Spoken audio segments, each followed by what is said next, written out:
Phoenix International Raceway, site of what could be the final round in the 1991 NASCAR Winston Cup Championship title fight.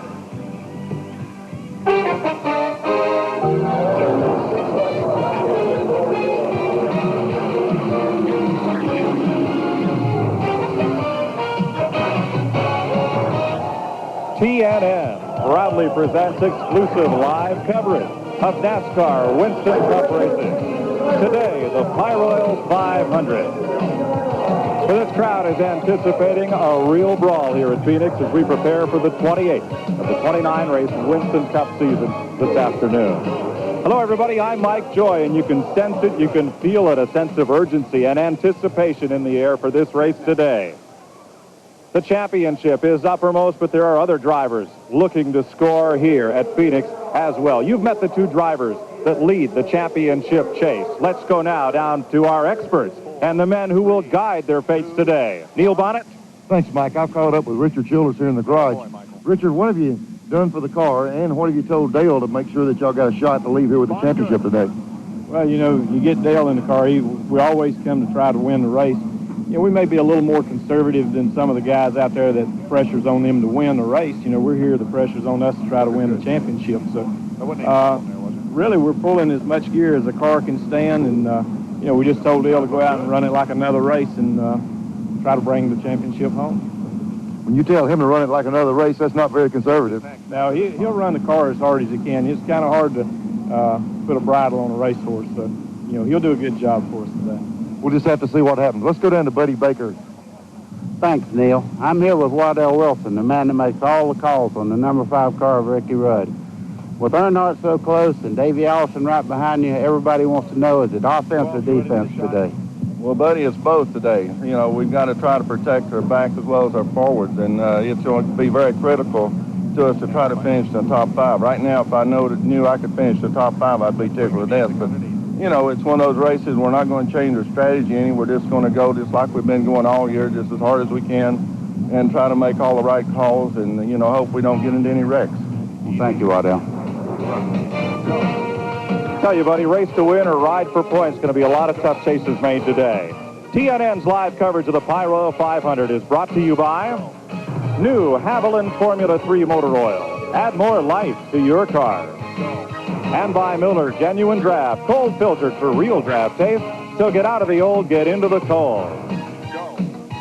Ricky Rudd, starting 14th, must run hard for Waddell Wilson and drive the race of his life to sustain his hopes of the title. Dale Earnhardt, starting 12th, knows he holds the upper hand, and you can be sure he and Richard Childress understand how to keep it that way.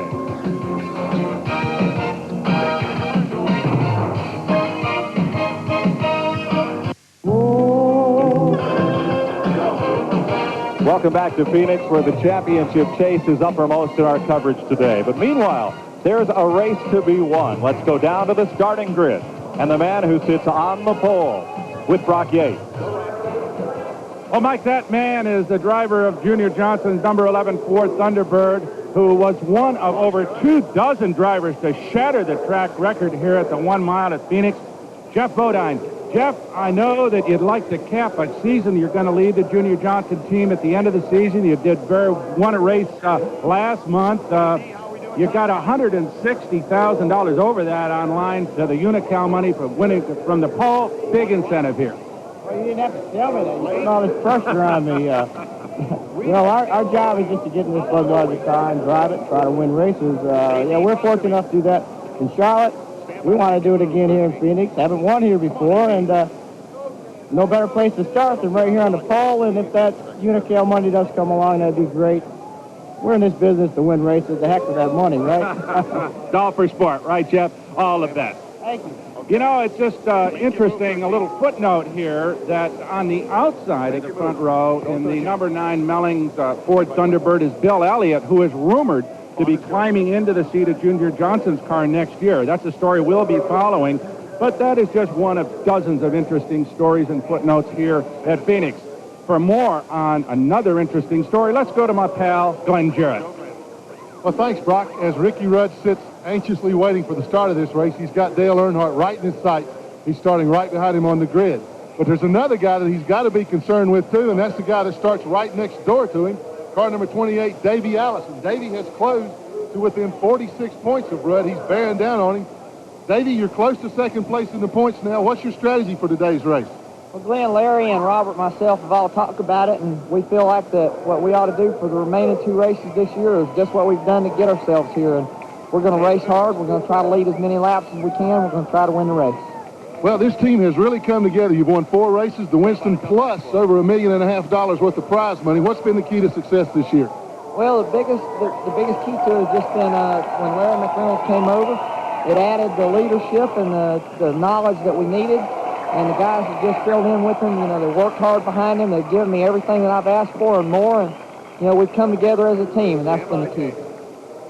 Okay, keep your eye on Davey Allison today. He has been awfully, awfully strong of late. One of the most consistent runners on the field this year.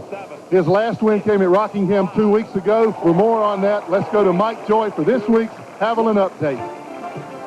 2 weeks ago in Rockingham, the weather was cool, but Kyle Petty had the hot hand early. His Pontiac chased $159,000 in bonus money from the pole. But Harry Gant would put an end to that after just 47 laps and would dominate most of the day.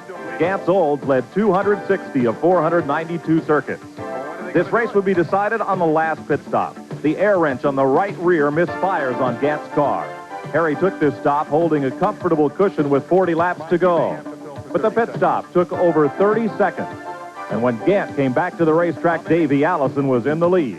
Allison's Ford led the last 16 laps to capture its 4th win of the season.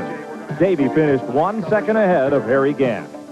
Meanwhile, Dale Earnhardt finished 7th, 5 spots ahead of Ricky Rudd, and added to his point lead, which now stands at 157. Allison is just 46 points back of 2nd, and Gant only 60 points out of 3rd. Mark Martin, Ernie Irvin, Ken Schrader, or Sterling Marlin could be in 5th place at the end of today. Earnhardt's magic number, if he leaves Phoenix 185 points ahead of Rudd, he is the champion. And if Earnhardt finishes the day with a 151-point lead, he will only have to fire the engine in Atlanta to be the champion. That's how the points will shake out here today as you look at this starting field, 43 cars strong. Jeff Bodine won the pole here for the inaugural race at Phoenix in 1988. Sits on the pole again here today. 2nd pole of the season, 29th of his career. He's won once from the pole, did it last year at Martinsville, but nobody's done it here at Phoenix International Raceway. Smattering of Winston West drivers in the field here as well. They had 59 cars take time to try to qualify for this race, the most we've had since Daytona. This is the only Winston Cup race. First for engine. A command from John Kyle, U.S. Congressman from Arizona. Words that these sun-drenched race fans west of the Mississippi have been waiting a whole year to hear. There is no other Winston Cup race west of the Detroit area but for this one. Mike, I've been waiting the whole week. I've heard all the points, all of this, all of that. This place is really going to be a good race today. We got a lot of guys needing to win. I'm ready to turn these things loose, see what kind of show we're going to have. I am too. All the anticipation and articles and platitudes and all of the various scenarios of the point standings. Now, let's turn the page and put a new one in the record book, and let's run this Pyroil 500. On the pole, Jeff Bodine, Bill Elliott on the outside in 4th. Mark Martin's Ford is 3rd. Harry Gant qualified 4th. When he qualifies that well, watch out. Alan Kulwicki, the first race winner here at Phoenix with Derek Cope in the 3rd row. Kenny Schrader can move up in the points today. He's with Brett Bodine's Buick. Sterling Marlin well up in the points. So is Rusty Wallace. Darrell Waltrip, the 10th place point man. There's Earnhardt in row 12, and right behind him his 2 closest pursuers in the points, Allison and Rudd. Ernie Irvin in the 8th row with Hut Strickland's Buick, Dale Jarrett, and Kyle Petty. Morgan Shepherd's Ford, Richard Petty qualified on the first day. Rookie Ted Musgrave along with Rick Wilson in row 11. Dave Marcus and West Coaster Bill Sedgwick. And there's Rick Mast and Jimmy Spencer in the 13th row. Joe Rudman and Chad Little debuting new colors today. Randy LaJoy in the Cale Yarborough car and Mike Waltrip back in 30th. Larry Pearson along with Mike Chase in the A.J. Foyt car. Stanley Smith from Alabama, so is Jeff Purvis, Terry Labonte, and Mark Reed from Bakersfield, California. Gary Collins and Mike Wallace, 3 Wallace brothers in this race, not a record, more on that later. Bill Schmidt and Bobby Hamilton and the provisionals. Kenny Wallace, Butch Gilliland from Anaheim, and 63-year-old Herschel McGriff, who ran his first race in September 1945, is in this field. We'll have in-car cameras for you today. We'll be watching out of Rusty Wallace's Miller Genuine Draft Pontiac. There is the 360-degree view race cam that mounts to the roll cage. Rusty's car. There's the face cam mounted on the right side roll cage. Look at Rusty, and there's the bumper cam. That bumper view is filled with Dale Earnhardt. We'll also have a camera inside of Rick Wilson in the Stavola Brothers car, the Snickers Buick. Starting 22nd as he looks ahead on the grid to Richard Petty, 20th with the race cam. And also in that Wilson car, there's the face cam that's mounted to the right corner of the dashboard. And a bit of a new view, a roof cam from that car as well for Rick Wilson. He'll be showing you those pictures today. And on pit road, we'll also have a bit of a view for you as well. Kind of a neat thing. Give you that in a moment. But first, let's have a look at this Phoenix International Raceway. Buddy, very unique facility here. There's a look at the turn 4 areas that come down into the front straightaway, D-shaped oval, a little bit more banking in the turns F1 and 2. But look at the differences here in the straightaways. That backstretch is tricky. Well, you call it a backstretch, but it's actually like a road course. It's got a dog leg right in the middle, and you really have to be careful going through there. It's very narrow, and you go through there wide open right into a flat corner in 3. And the weather today, you couldn't buy a better weather to sit in the stands and watch a stock car race. All you folks in Minnesota who had to shovel 27 inches of snow out of the satellite dishes at the cable companies. Well, here it's 71 degrees, little humidity, very light wind, sunny and clear. This is just great. Down on pit road, you'll be in the pits of Ricky Rudd much of the day. William Grimm. You don't know him as that, you know him as Banjo. Kind of a takeoff on Banjo Matthews, a neat story in itself. But Banjo's a tire changer for Ricky Rudd, and you'll have the helmet cam mounted up there on his headset and see what he sees as he goes about his duties in servicing the second-place car in the Winston Cup point standing. They're on the pace lap here at Phoenix. We'll be back with the start of the Pyroil 500 right after these messages.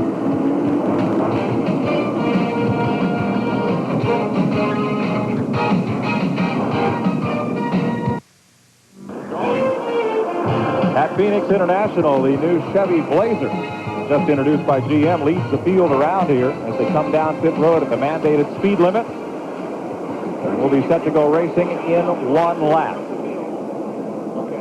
4 out of the first 5 cars are Fords as they qualified here. Goodyear bringing radial tires to Phoenix, as you watch from Rick Wilson's car. Radials here for the first time. 27 cars was the old track record in qualifying. Very, very bright sun there. Here's Gary Beveridge. He is the tire carrier for Davey Allison and Robert Yates, the number 28 car, and there is his headset cam. We'll be down at Davey's pits as well. There's what he sees as they prepare and do their pre-race duties. Get set to go here. Half a lap to the start. Very critical start of the season, too. These guys in the points battle have got to get a good start here and not have a problem early in this race. Earnhardt starts 12th, Davey Allison 13th, Ricky Rudd 14th. Pace vehicle begins to stretch the field a little bit, dives to pit road. Jeff Bodine to bring them up to speed. Bill Elliott in blue alongside, and we're racing at Phoenix. The penultimate stop on the Winston Cup Tour is underway. 500 kilometers, 312 laps. And Bodine on the brake jumps out front. Bill Elliott gets a good pull off the outside of turn 2. Mark Martin's in 3rd. Harry Gann is 4th. Derek Koch is 5th. Alan Kulwicki, the 6th-place car. There's the title fight just outside of Rusty Wallace. Earnhardt, Rudd. Right there, Davey Allison behind Darrell Walters. 1 lap under green, the Jimmy Means car with Mike Wallace aboard comes to pit road. Stop and go penalty for jumping the start. The bumper cam on the Rusty Wallace car. Hut Strickland coming up alongside, old DW. Darrell just tucked right in there behind Wallace, the 1989 Winston Cup champ. At second place, the Fords fight it out. Elliott in blue, Mark Martin in red right behind him. And then Mr. Fall Season, Harry Gann. I was talking to Harry Gass's group this morning. They said after about 6 to 8 laps, he really gets very consistent and runs as fast on old tires as he does new. So that makes him tough again. Back to the title fight. Here's Earnhardt and Rudd with Huck Strickland. Earnhardt started 12th, running 10th. Rudd at 12th position. And there's a look at Davey Allison and Darrell Walton from the back of the Rusty Wallace car. Rick Wilson trying to move up on Richard Petty and Morgan Shepherd on the outside. Neil, that makes you homesick right there. I say that every week, but when you see them going at it like that, it's just like you're in the car, guys. That's what it looks like. I sure miss it. I tell you that is a good sight to see right there. Here's Earnhardt gets some pressure from Huck Strickland on the outside. And at this track, we have seen him, even though it's pretty flat, the outside lane is workable for these cars. Huck Strickland has the award, I think, for the fella everybody would most like to see win his first race this year. He's done a great job for Bobby Allison. And I think that sentiment carries over for Bobby Allison. I'd like to see his team win a race, and Huck's really been running the car well all season long. This is for 10th place, and Strickland's going to take it away. He came from 16th to 10th in 4 laps. Huck Strickland, number 12. He's done it all the hard way on the outside of the racetrack, too. Ernie Irvin goes with Earnhardt, but Strickland may be a little quicker here up the outside. And here's Rudd coming up. The championship contenders about to be side by side. Up front unmolested is Jeff Bodine, but we're back with the championship chase. Bodine, Elliott, Martin, Gant, and Cope, the front 5. Neil, that's unusual to see Earnhardt starting to drop back in the first of a race. You know, he usually goes right up to the front. But he's got a gear in that car that really turns a lot of RPM down the back straightaway, and that could be a deciding factor later on in the race for him to really get, you know, up front when it counts. Yeah, we talked to him, Childress, before the race, and he said he put Dale wanted a lot of gear in the car. The key is he's going to have to pedal that thing early in this race. He's going to have to try to lift at the end of straightaways, and that's hard for someone like him to do.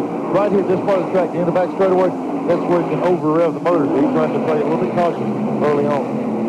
Earnhardt and Rudd are nose to tail. In December, at the Winston Cup banquet, the champion gets $1 million. The runner-up has to settle for $400,000. That is a huge drop. Yeah, but settling for $400 is not real bad, but it is a big drop. I think wearing those rings and those buckles has a lot to do with it, winning the championship. A big drop when you've worked this hard for this long. In the longest season in professional sports, February to November. And here's Walton coming up. Mix it up a little with Earnhardt and Rudd. Ernie Irvin moved past both of those cars. Ernie Irvin had been really fast in practice, and everybody thought he would qualify well. He went out early, and there was arms around the track, and he qualified back in the pack, so it feels like he was able to move up. Here comes Darrell. He got Ricky. Snuck inside at the dogleg. Snuck inside of Earnhardt there, but Earnhardt will give him the bottom. They race out of 4. There's Rusty Wallace. Got hooked up with Ricky Rudd there coming off the corner. Tangled just a little bit. Rudd had tried Earnhardt on the outside, found nothing there. Now he goes to the bottom, but he's locked up in that battle with Wallace. Dale Jarrett gets a little close to Rusty as they come off 2. See how close that wall is when they come off of 2. That's a tough shot. See how they close up on him in the corner here. Boy, these cars laying right on the ground. When they load up, they've got a 5-inch ground clearance through when they go to inspection, but when they drive them off in the corner, that spoils trouble at turn 4. It is Joe Ruttman and Randy LaJoy. Boy, he's in a bad spot. Ah, that looks good. He's out of the groove at least. The car that triggered that accident ended up being uninvolved. Kyle Petty was moving way back in the field.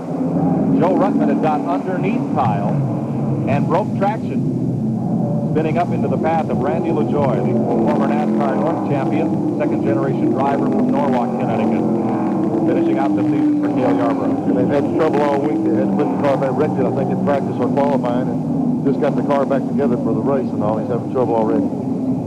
10 laps are complete.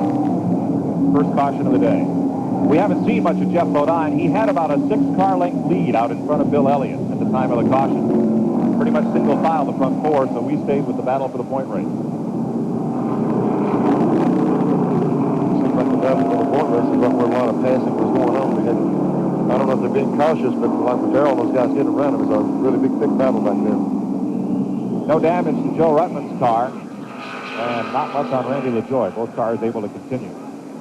Country singer Joe Diffie sang the national anthem here. had a number of top 10 hits, including Is It Cold in Here or Is It Just You? I wish he'd sung that one. Let's have a look at it. Whoa. I don't know whether we blame Kyle on that one or not. That looks like everybody kind of got together there, and it just didn't work out for the 66 car and for Ruttman. He had backed up, though, right in front of Ruttman. Yeah. And I think Joe was looking to go a little slower. He got there into Randy. Mike, at that particular place right there in Ford, the banking, there's not much banking on this track, but there's a flat area there. When you get off in that flat area, it's hard to keep the car under control, and all you got to do is hang one left side wheels off, and you're gone. And I think he's kind of shoved Joe down into that area. Cars making pit stops include LaJoy, Ruttman, and West Coaster Bill Smith. Watching the Joe Ruttman stop, Bob Rahilly, Butch Mock, and the team. You know, they were hoping for a real good run today. I understand that Dennerbell will not be on the car next year, and they're looking for sponsorship, and they're a very good race team. I'd like to see them get something hooked up. Well, it's that time of year. Everybody's looking for sponsors. Everybody's trying to get all this stuff organized for next year. It's tough. Well, that's like Jimmy means. You know, he's trying to be a car owner now. And find out how that is, and he's got Mike Wallace in the car. We'll pick up on that story when we come back. 12 laps are complete here at Phoenix International Raceway. Jeff Bodine leads Bill Elliott, Mark Martin, Harry Gant, and Derek Coe. We'll be right back.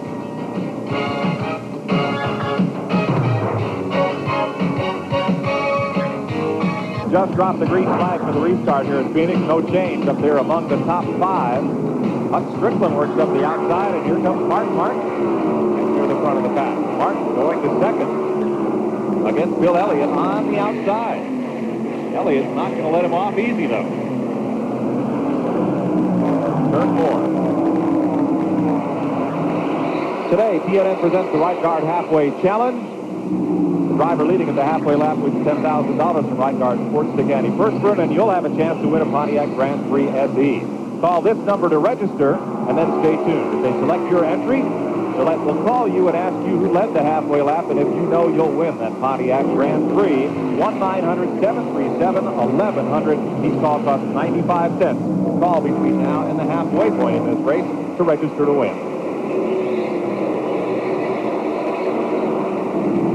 Mark Martin moves up to second, but so far, Neil, it's still an all-Ford show. 3 Fords up front. In practice and everything here, they really showed a lot of strength. And the 3 up right in the front right now. Gant is the only outsider in the bunch, and he's beginning to put just a little bit of heat on Bill Elliott. If there's anybody who can do it in GM, it should be Gant. I tell you, who's showing a lot of muscle is Derek Cope. He's moved right up in the front there. He's giving Harry Gant all he can stand. Puts Cope in the 5th spot. There's that bright red cheerleader car. Cinched up to the back bumper of Gant's Oldsmobile. 17 laps. Bodine up front, Mark Martin, Bill Elliott in Ford, Gant's Oldsmobile, and Cope Chevrolet. Here is Rudd alongside Earnhardt. What could prove to be for $600,000 today. Rusty Wallace on the outside of the 2 cars. Earnhardt right back at him. Yeah, he's not going to let this happen real easy. You think it'd matter if it was 600 grand or 6 cents? No, I doubt it. They're going to race hard, but they said they had Dale kind of conservative, and cars just not right here at this place where they're really hurting. He's not getting off 2 at all. I don't know what the problem. He can't get off the second turn. That's where they're going running pretty good right there. Ricky Rudd moves up to 13th, Earnhardt. Back now to 15th position as Rusty Wallace goes by on the outside and may drag Dale Jarrett, the Citgo car, along with him. Don't count out 3rd place point man Davey Allison there in the Texaco Hamilton car. Neil, I'm not sure that Earnhardt knows how to set a car up to be conservative. I think he sets it up running fast as he can, and now that he's backed off, he might have a little pushing problem or something with the chassis. Yeah, he's used to smoking all 4 tires. Done just a couple of them. Little bump there at that dog leg in the middle of the backstretch. You saw Dale Jarrett right behind him. Things get a little tense and close. That was Earnhardt and Davey Allison that sprayed a little black paint. Midway down the back straightaway. Davey goes by, and Earnhardt is really drifting back now. Glenn Jarrett? Well, guys, really, there's not much of a problem down here in Earnhardt's pit. They're not too concerned. The car's just a little tight starting out here. They wanted the car to be a little tight to start out with. We want a loose race car, so they're not too concerned. If he backs up a few spots right now, they got a chance to come in and change tires a little later on. No worries. Well, he's backed up to 17th position behind Rick Mast. just ahead of Rick Wilson. Still single file up front, but Mark Martin has caught Jeff Bodine. There's the lead duo, and you saw peeking into the right corner of the screen, Bill Elliott in third. But up front, it's beginning to heat up. There is probably nobody here that needs to win more than Mark Martin. These guys said the heck with the point championship. I'm going to race a little bit. Here comes Mark Martin to try on the inside, but Junior Johnson's car has run really well down the straightaway here. Well, now Martin's got to count some points, too. He's fifth in the standings. But Ernie Irvin, Kenny Schrader, and Sterling Marlin, any one of them could take that spot away today if Martin doesn't have a good day. And that's still a lot of money. Looks like he's starting out on a good day. He's really got the car working down low. There is Sterling Marlin coming up. He's the 8th place point man and started 9th today. Change of lead at the front. Mark Martin at turn 1 dipped inside Jeff Bodine and snatched the lead away. So Bodine led the first 23 laps. And now it's Mark Martin in front for Jack Roush and the Folgers team.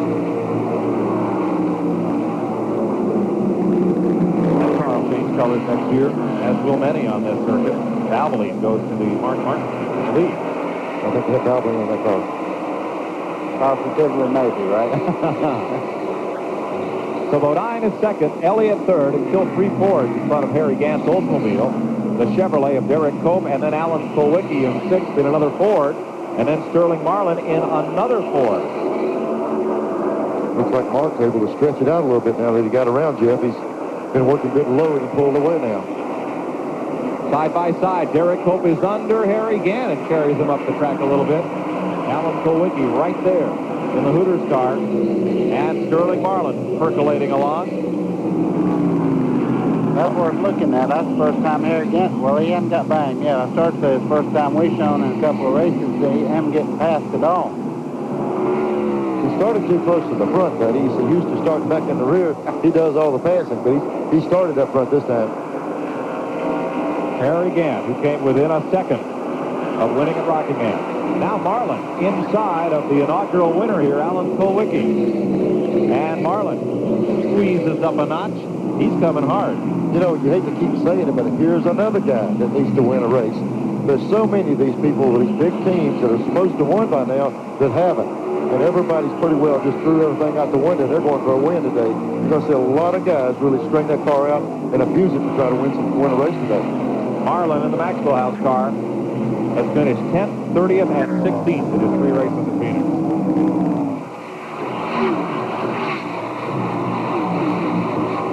Brett Bodine, right behind Alan Kulwicki. Had a good qualifying effort here. Started off 8th today. Presently in that 8th spot, right behind Kulwicki.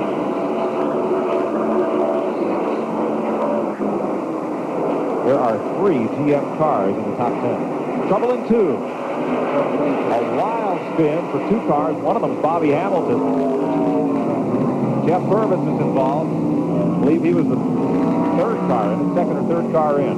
And caution will come out. They can get them fired off. There wasn't any real contact there. There's just a lot of spinning going on. The 3rd car involved was 76 Bill Sedgwick. By starting this race, has clinched the Winston West Championship for 1991. He was the top Winston West qualifier, starting 24th. Picked up a win this year at Mesa Marin and clinches the Winston West Championship. All that smoke and yellow flag and everything, nobody lost a lap. Everybody got refired and took off. Turn 2 was the incident site here at lap 28, second caution of the day. And we'll get another look at it. First, though, let's see if they open pit lane this time by. Now, pit road is open, and beating time at the zoo. Everybody's pitting. This is not a practice down pit road for speed. This is everybody coming in for tires. There is nobody behind the pace driver. Joe Rutman and Mike Wallace. This is not a happy time for car owners. This is $1,500 going up to the chimney, right? Ricky Rudd's crew, Mark Martin's crew. Steve Camille, Robin Pemberton, the rest of that team. And you're watching Banjo Grimm. You're seeing what he sees as he comes around to the left side, pulls off the left front, focuses on those lug nuts, hammers hammers them home. Here he is on the left front of the car. He's got to back that car up to get out. Chad Little had it blocked in there. Bill Elliott also had a hard time getting out. There goes Elliott getting around Earnhardt. Earnhardt didn't leave Bill much, if any, room. The rule is on the first lap of caution that the pits are open. Cars on the lead lap may come in. That included everybody except Mike Wallace and perhaps Joe Rutland. It got very busy and very close down there in pit lane. Glenn Jarrett? Okay, I'm in Dale Earnhardt's pits again. I just talked to Richard Childress. Dale came in for the normal 4-tire change and fuel, but they also took 2 rounds of fight out of the right rear jack screw. The car was really, really tight. They weren't at all happy with it. It started working up the racetrack, so they did take some bite out of the car. They're hoping it'll perform a little better now. Buddy, Let's go back up now to Brock Yates. Okay, Mike, I'm with Waddell Wilson. Waddell, you had a slow stop because you got blocked in here a little bit. Other than that, is the race car working all right? Well, you know, the car's just a tick loose, but he said that, you know, it was coming to him, but we did put 1 round of bite in it. But on a pit stop, it was a real good stop, but, you know, one of the cars in front of us pulled in and had us blocked in. We had to back up to get out. Ate up about 3 seconds, I reckon. That kind of hurt. Well, that's tough because that's hard to make up, and then you get that many more cars in front of you when you get back on the racetrack. Now, let's hope we can do it. Waddell Wilson, back to you, Mike. Track position so important, Brock. There is Rudd in 11th place after that pit stop. Let's have another look here at what happened. 4 wide, 5 wide. That's not going to go. There's Jeff Purvis coming around in the 51 car, and looks like Bobby Hamilton going down under him to avoid him. They just got stacked up coming off that corner, and something had to give. Now here comes Bill Sedgwick in the smoke. No place to see. Dives to the inside there, and oops, there's Bobby Hamilton. Look at Mike LaJoy. He's had so much happen to him. He just stopped in the racetrack. He's had enough happen to him already. He's not even taking a chance of getting in a wreck. Randy LaJoy, and tell Shane he is not my brother. Oh, okay. That's LaJoy. If he's up front, I'll claim him as a relation. Boy, all this spinning, nobody hit each other. They just kept going on by. Whoops. Sedgwick tried to get in there. Close call there. 31 laps complete. Jeff Bodine, Tim Brewer, and the Junior Johnson crew got him out of the pits first. Mark Martin, Harry Gant now third. Brett Bodine has moved up into the 4th spot. There's the rest of the top 10. All familiar names as we complete 31 laps. When we talk about track position, the key is some of the guys who moved up on these caution flags. Boy, when you can do it in the pits, it sure makes it nice. And all the guys are working their way back in front. Among the title contenders, Earnhardt will restart 9th. Rudd is 12th. Davey Allison is 14th. And Harry Gant, the 4th place point man, is 3rd. Green flag. Joe Rutland and Mike Wallace down to the inside, along with Jeff Purvis and Randy LaJoy. Dave Marcus snuck up there on the inside and almost picked off a spot. As Bodine leads him down the back straightaway, Mark Martin must deal with Joe Rutland's lap car. Puts him away going into 3. Again in 3rd. Here comes Brett Bodine. Might have traded shades of green between he and Harry Gant. Let's go back in the pack. There is Earnhardt with Darrell Waltrip, who knows his way around a championship chase. Ricky Rudd. Darrell wants to be in the middle of the championship, but not that way, I'm sure. He'd like to be that on board. Waltrip on the outside of Earnhardt.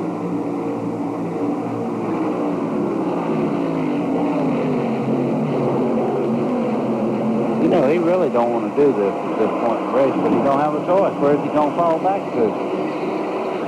There's only 2 places to run by yourself out here, up front or out back. Darrell just drove around and pulling away. His car has been working well since the race started. He was able to move up on the first start. Looks like he's got it hooked up again. Pulling up on Derek Cope and Bill Elliott there. And Ricky Rudd got by while we were talking. They didn't fix the car. Whatever was wrong, they didn't fix it on that adjustment. There's Rudd ahead of Earnhardt. But let's face it, the tasks these 2 men have in front of them are very different. Rudd must run as hard as he can. It's his only chance. Earnhardt has got to run probably one of the most thinking races of his career. Probably one of the hardest races he'd ever have to run, simply because you never see that black car doing what it's doing right now, just taking it a little bit easier. It just doesn't fit the character. Smoke from the Jimmy Means car. Mike Wallace has taken it to pit road.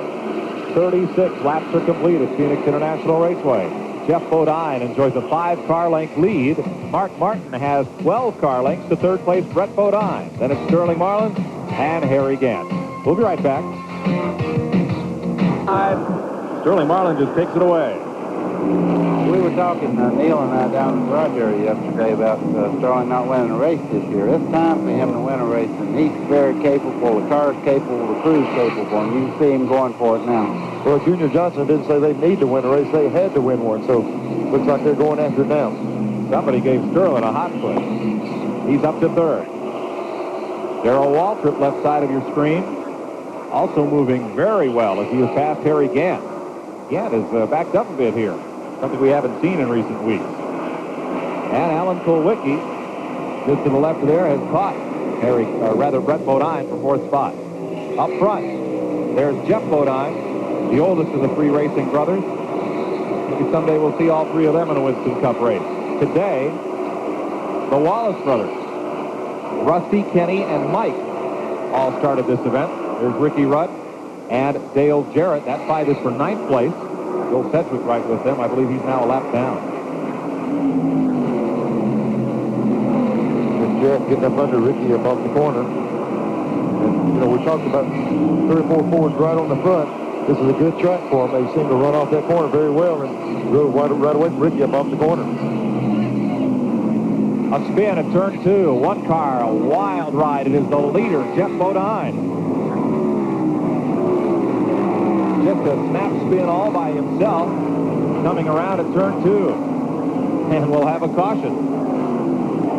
Must have kicked some debris up on the racetrack. He spun it, caught it, got going again. Spun back to about 10th place is the whole position he was in after he got going again. Now the pits are closed. Whatever the difficulty with that car, Bodine will have to come around another lap. And he did not make very smart progress coming around to the flag. Well, they raced back to the caution, and he didn't. He got it going and just kind of settled in and fell way back. He was about 10th when he got running. See some action here. Everybody coming in again. And Ernie Irvin from the back of the Rusty Wallace car. Let's see what happened to the race leader here at lap 44, Jeff Bodine. Just got loose? Absolutely, just got loose. Let me tell you, to run fast around this racetrack, it's got to be loose, Brad. You can't have the car real tight or it won't run fast. And he had the car evidently real fast leading the race, but he just lost it. How do you do this, Buddy Baker, driving school instructor? Well, you do as much as you possibly can. Now, you hear people say, I just lock it up and turn it left. Well, that's not true. You drive it till it stops. And then he did the right things. It worked out. There wasn't any cars coming towards him and things like that, so he had plenty of room to maneuver the car. It'll be a quick caution. Earnhardt and Joe Ruttman come to pit lane. Meanwhile, Dale Earnhardt has fallen from 7th to 18th in 8 green flag laps. Glenn Jarrett? Okay, Jeff Bodine brings the Budweiser Ford into his pit. The crew goes to work. They're changing right side and left side tires. Obviously, after a spin, they want to change all 4 tires. As quick as they get this done, we're going to try to get word with Tim Brewer to find out just what happened out there. They are putting some wedge. They're putting some wedge in the car. In fact, this guy is jacking on that screw like there's no tomorrow back there. So evidently, Jeff's car must have been very, very loose. It's also bumping the rear spoiler up. So they had a problem. He was out front. The car was real loose. We've got Darrell Andrews in the car setup there with Jeff. That pit stop 22.7 seconds. But as it comes under caution, we will not get a restart. We had a 1 to go on the field. Dave Marcus comes to pit lane. They will take 1 more lap of caution. One thing we should explain. With the pit road speed limit, a green flag stop here is death warmed over. You have to come so slow down pit road while everybody else is going so fast, you might as well drive onto the truck if you've got to stop under green to have any chance to win here today. Let's go back to Glenn. Tim Brewer, the crew chief for Jeff Bodine. He's on the radio right now with Jeff to see if everything is okay. We'll get a word with him just a moment here as soon as he gets through talking. They're in heavy conversation right now. Jim Brewer, a little early trouble out there. What happened? Did Jeff said? No, he just jumped the gas a little bit too quick over there, and the thing went around on him. You know, he was in pretty good shape. He told me a little bit earlier he was a little bit loose, but we'll get it tightened up, get back to the front. Maybe we can get that money in. Well, it looked like that you put some wedge in the car and also bumped the rear spoiler up. Yeah, we made a couple adjustments there. Maybe we'll get it back in Baltimore. You don't seem to be too awfully concerned. No, not yet. Okay, he's not too worried he didn't hit anything and nobody hit him. Have a look at the top 10 as we get set to go back to green. 36 cars are on the lead lap. Mark Martin goes to the front. Sterling Marlin now second. Still Ford's up front. Brett Bodine third in the Buick. Kulwicki's Ford. Waltrip Chevrolet. Gantz Oldsmobile. A Chevy for Cope. A Ford for Jarrett. And Chevys for Schrader and Rudd. Restart green flag. Only 2 cars have led this race. Jeff Bodine and Mark Martin both in Ford. Now maybe we can see how good Sterling's car was. He's moving up on him, but he was so far back it was hard to gauge it. He's right with the leader now. We'll see if Sterling's got enough of that car to handle Mark Martin. Martin with a car length as they enter turn 3. Kulwicki comes up to third. Sterling Marlin in the Maxwell House 22. Second at Daytona, second in the Winston Open, second at Bristol. Still looking for that first win. Well, who will lead this race at halfway? Be sure to stay tuned to CNN. And first, call the Gillette Right Guard folks to register for the halfway challenge. 1-900-737-1100. You must be 18 or older to enter. It's 95 cents a call. And if Gillette calls you after the halfway mark and you know who led that lap and won their $10,000, you'll win a new Pontiac. Bill Elliott fading back. Dropping well back in the field of 17. Up front, Sterling Marlin has caught Mark Martin. Sterling's handling a little bit better in the corners, but the Roush car is flying down straightaway. Interesting matchup. Watch him close up right here getting in the corner. He must have pulled him 5 car lengths getting in the corner. He hit the straightaway and Mark is pulled away about 3 car lengths. How much of that is set up and how much of it could be, say, a different gear? Well, there's a lot of things entering that, Mike. If the car's handling good, and go ahead and get in the throttle, but you know, if that thing's handling, use all that motor. Here is Jeff Bodine. 31st place on the move back up. Again, 36 cars on the lead lap. Bodine trying to scramble back to the front. Long way to go. Martin and Marlin. And just behind them, the Hooters car of Alan Kulwicki's moving into the show, and Darrell Waltrip's running fourth. So we're going to have a tight race for the lead here in just a second. Kulwicki, as always, since this place was built and put on the Winston series, the 7 cars have been real strong out here. Ricky Rudd just ahead of Davey Allison, and Harry Gann is right there. Now that takes us back to 10th place. Mike Waltrip in the middle of that. Ernie Irvin.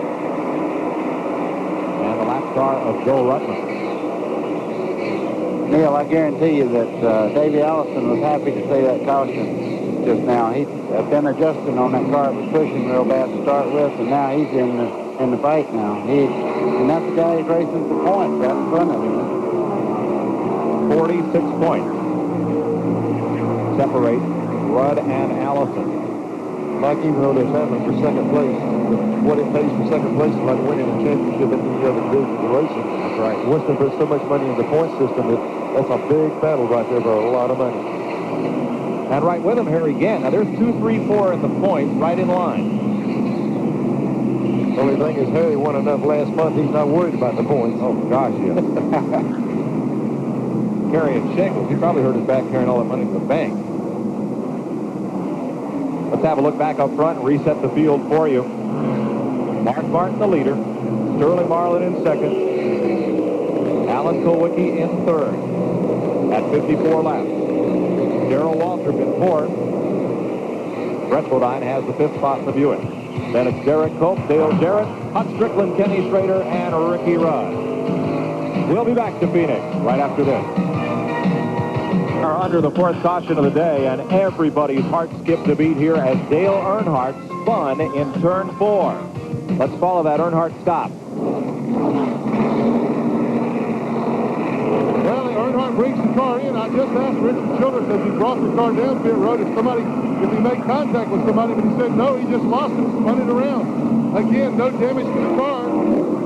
He didn't hit anybody, nobody hit him. Now they are jacking wedge into the left rear. Childress also said the car was loose getting in the corner. It had a push in the middle of the corner. They got that push out. It's still loose getting in, so obviously they're chasing the Neil Handling race car. See them now, the car's up. They're making left side tire changes, so they got a long day ahead of them right now, guys. They're not happy at all with the way things are going. Or with that pit stop, 33 seconds, though it comes under caution. He's the 29th place car right now, though still on the lead lap. From Rick Wilson's car. Earnhardt right up by the wall already. The car got away from him getting in the corner right under the bridge right there and turns the car around. Yeah. And I'm telling you, they might be upset about losing 33 seconds, but they could have lost the race car right here. The place he's spinning that car. Neil, did you see how long he kept that car sideways rather than just letting it loop out? And it looped around real fast and it went right back in the wall.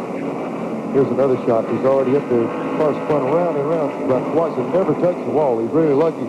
Kept the car going right here, and he didn't lose a lap. He is still on the lead lap. He's just at the tail end of it right now, but he was lucky he didn't hit the wall. Earnhardt back on track, now with pit stops from other cars, 24th place. Jeff Bodine did not pit, and that will move him back into the lead. Everyone else came in for tires. Last caution that Bodine caused with his own spin. He came in and got tires, and that was just a few laps ago, 10 laps ago. Glenn? Richard Childress, only 82 laps so far, and it's been a long day already. What's going on? Well, you know, the car started out being real loose getting in and then a little tight off. So this time we had him loose right in the middle, and it was just a little too loose. So we'll hope we can get it here in a few minutes. But he didn't make any contact with anybody. No, it's just a close call. All right, let's go up pit road to Brock Yates now. Okay, Glenn, I'm with Waddell Wilson, and Waddell, Earnhardt and Richard Childress have got a real cranky race car up there. Is that going to change your strategy at all? No, we're going to run as hard as we can because Davey, you know, is right on us in the points. And the next thing is we'd love to win the race if any way possible.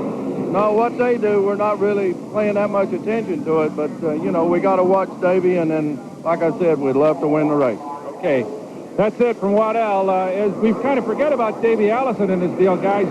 Ricky Rudd is sort of sandwiched between two major players, and they're watching behind them as much as they are watching ahead. Thank you, Brock. After pit stop, Rudd is 15th. 16th is Davey Allison. And there's a report that Bill Elliott's car is now running on 7-cylinder. He has dropped way back and is 34th at the tail end of the lead lap as we get set for a restart. There's the head of the pack. Watching Doyle Ford, and there's Elliott, tail end of the line. Green flag. Jeff Bodine benefits from Earnhardt's spin and gets right back up where he was when he brought out the third caution of the day on lap 45. We're now on lap 60. This is the first time we get to see what old tires opposed to new tires look like. Those guys behind him, they all stopped and got 4 tires. He just stayed out. So Bodine has 15 laps on his, 10 under green, 5 under caution. And there is Elliott right near the back. Mike, that's got to be a bad thing. This could be his last run in that 9 car. And I'm sure I say his last is going to Atlanta, but they've won at this track before. He'd certainly like to win again out here with it. Dale Earnhardt's car was penalized in pit lane, held 15 seconds. They had too many men over the wall. Not been a good day for the Childress team so far. Long way to go. 61 laps down, 312 to race today. Mike Wallace has come to the pits his way off the base. Jeff Bodine back up front by nearly a second now. Good gap back in the field with the second place car. They are posting Chad Little in second spot. We talked to Tim Brewer earlier about, was he concerned about Bodine being back in the pack? I don't guess he's leading the race again now. Dallin Kowicki in third. Kenny Schrader in fourth. New colors on that Chad Little, number 19. Debut that Team USA concept. He's the second place car. Folks has joined that team by contributing $125 to become team sponsors. They've got 1,200 folks on that car from 41 states, England and Canada already. They're about a quarter way to their goal. There's Chad Little in 19 in those red, white, and blue colors. Alan Kulwicki's zipping past to take over the second spot. That's no surprise to me. He really runs good here. Every time I've ever seen him race here, he's been up front. If I had a pre-race pick today, I think it'd be Hooter. I think certainly Alan's got the car and got the setup to win this race. He can get some good pit stops today. He'll be right up there. Mike, I believe that's the key to it. Every time we go green, we see him work his way up there. But that's the key. He has to work his way. If he can get the right kind of pit stops, he'll be sitting there and he can challenge for the lead. Sterling Marlin down on the inside, trying to get back where he was before this thing started. And Schrader. Kenny Schrader in the Kodiak car, 25. Right back of him is Darrell Waltrip. Huck Strickland is lined up, and they may lead the Motorcraft car of Morgan Shepherd. Hung out on the outside as everybody goes underneath Chad Little. I doubt they hang him out. He's pretty hard nosed. He'll hang in there. Hasn't found a spot in line yet. Schrader having a little more trouble getting past Chad Little. Yeah, Chad's car's been working well up here on the outside of the racetrack and cleared him that time, and now Darrell's going to make a run at him. Chad Little, one top 10 finish this year, and yep, Morgan Shepherd got his way to the bottom in front of Huck Strickland. Yeah, he just made a hole there and went right to the bottom of the racetrack, so he'll be coming on. 66 laps complete as you watch out the back of Rusty Wallace's car and Ernie Irvin. Jeff Bodine, the leader. Alan Kulwicki now second. Mark Martin, Sterling Marlin, and Kenny Schrader. TNN's live coverage from Phoenix will continue after this. Southwest, different scenery, different architecture, beautiful vistas here in the Arizona desert. And one of them right here, this close competition for second place between Alan Kulwicki, Mark Martin, and Sterling Marlin. Look who's up toward the front. You don't see him up close this often this early, Darrell Waltrip. Right there. You know, Neil, it's been a long time since I've seen Junior Johnson's cars running 1-2, but it's not going to be very long before we see that again. How do y'all do that? You've been one of the team members to the cars. You race just as hard against the other car? Junior always said he'd fire you if he didn't. He wants his cars. They might be under the same stable, but he wants them racing. That's the way he's always done it. Well, first they've got to get by Alan Kulwicki and Mark Martin. Marlin had one of the fastest cars here in the first 40 laps. Get the count on Mark Martin right now. Tough place to pass. You get inside somebody at that dog leg in the back straightaway, and that pretty well decides turn 3, does it? The tie usually goes to the guy on the inside because it's tough working that outside lane. But, boy, that thing is Sterling really makes a strong run down that back straightaway. I tell you, at this point of the race, though, what they do, he probably moved up on him a couple of times, and the guy saw it in the mirror and just let him go. There's no need in fighting it out right now. Davey Allison battles Ken Schrader. 7th place. Off into turn 3. Okay, Davey's car hasn't been handling just like he needed to. If they can get that thing hooked up and he can aim it straight, I'm telling you, the way Yates has got that thing running, he'll be in the middle of it, because that motor in that car is flying. Let's go to the front. So says Alan Kulwicki. He is underneath Jeff Bodine, and the 1988 winner here inches up on the lead. That might be the end of the story I was talking about, because it looks like Bodine might be the 3rd fastest car in this group. Well, you said running 1-2. They're side by side. They're running 1-2. They're just both up for second. Alan Kulwicki, graduate engineer, University of Wisconsin, self-made man in Winston Cup racing. Came to this sport at a time when everybody said you can't run your own team and drive and do it. Those days are over. Kulwicki has proven them all wrong. Here comes Sterling, going to take the lead a while. Wow, that's impressive, Neil. He passed him just like he wasn't even racing. But you might get your wish right here. If that 11 car can get under there. I'm going to have a hard time keeping track of who's leading at halfway, but the Gillette Right Guard folks would like you to call up and register for their contest. 95 cents per call. You must be 18. If you know who's leading at halfway and get that $10,000 bonus from Right Guard, and they call you, you can give them the right answer. You can win the keys to a new Pontiac Grand Prix. Mike, from what I see now, can we give them a tip just to flip a coin? Yes, because we have lead change every lap. Better have about 30 names ready. I tell you what they better have ready. I saw Darrell Waltrip drive around the outside of Mark Martin. Darrell has just moved around Mark Martin into 4th place, and he did it right around the outside of him, so he's really coming on now. Sterling Marlin is the 4th different driver to lead today. as we go back to the 6th place race. Well, there is still an Alabama game. There's Davey and his cousin-in-law. Davey and Hutch Strickland. I saw a lot of that in Alabama on a little bitty half-mile drag in Birmingham. Now they're doing out here in Arizona.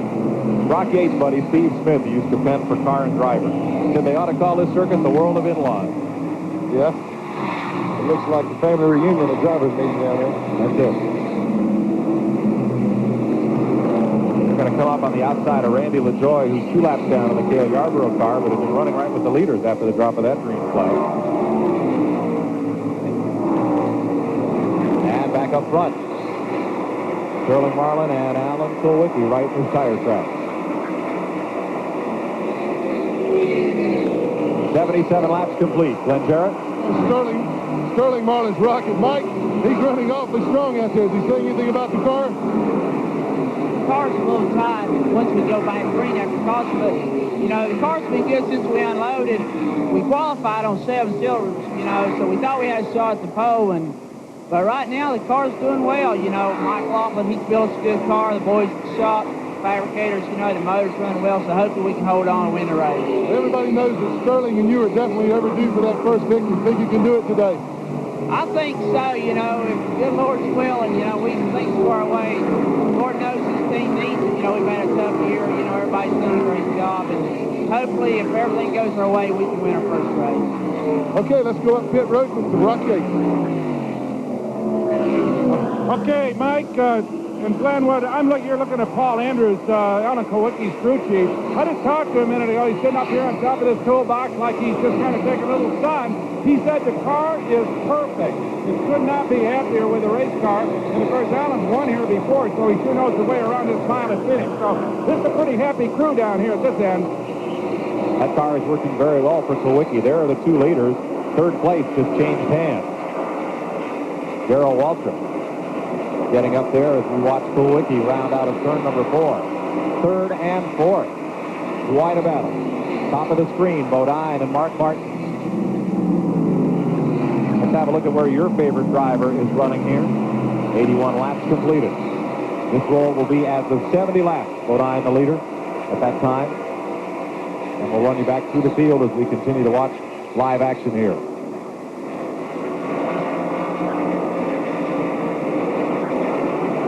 Live action. The 22 car is driving away a little bit right now. Yeah, I think the coffee's ready. How many times do we go down in the pits and see these guys? They say our car's running pretty good or it's pushing. Got to leave races complaining. Turn 4. Chad Little. And caution is out. 5th one of the day. Comes out at lap 83.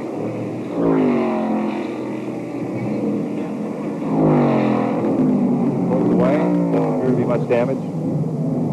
Buddy, we talked yesterday during the Southwest Tour race, and Neil, about the differences in racing on a track that is banked this little. Only 11 degrees in the west end and 9 degrees up in the east end where Chad Little just spun. Some places like a 1 mile track like Dover or Rockingham with a big high banking, you can actually lose the car a little bit, and if it lays on the banking, you got a little bit of recovery time to get the car back.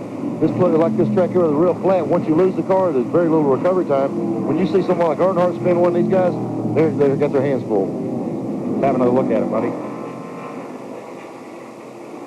Tight fight there. Yeah, he got a little help there from the inside. Looks like Kellogg's car might have helped him out just a bit. Now from there on, he's along for the ride. Yeah. You watch the back come around. He locks the brakes up real. That's a hard lift. You know, I noticed Buddy, after the car stopped, the left front tire was flat. Evidently, when the Kellogg's car, the 41 car, got into him, it must have blown the left front tire, and he couldn't handle the car getting in the corner. Right. There's Chad Little getting service, and here come the leaders. Kulwicki has stopped about a 1/3 of the way down pit road. They already have his car in the air. Before Sterling Marlin comes to a stop, the tires are off Kulwicki's car. Going around to the left side on Kulwicki, and still working Marlin on the right side. How many times we hear him tell it was perfect? They just got through saying that the 7 car was perfect. I saw him taking around the bite out of it. So they're not always going to tell you the way things are going. Earnhardt just came to a stop. He's all the way down the pit road. And winning the race out is going to be Darrell Waltrip, Jeff Bodine, and Alan Kulwicki. Davey Allison right there, too.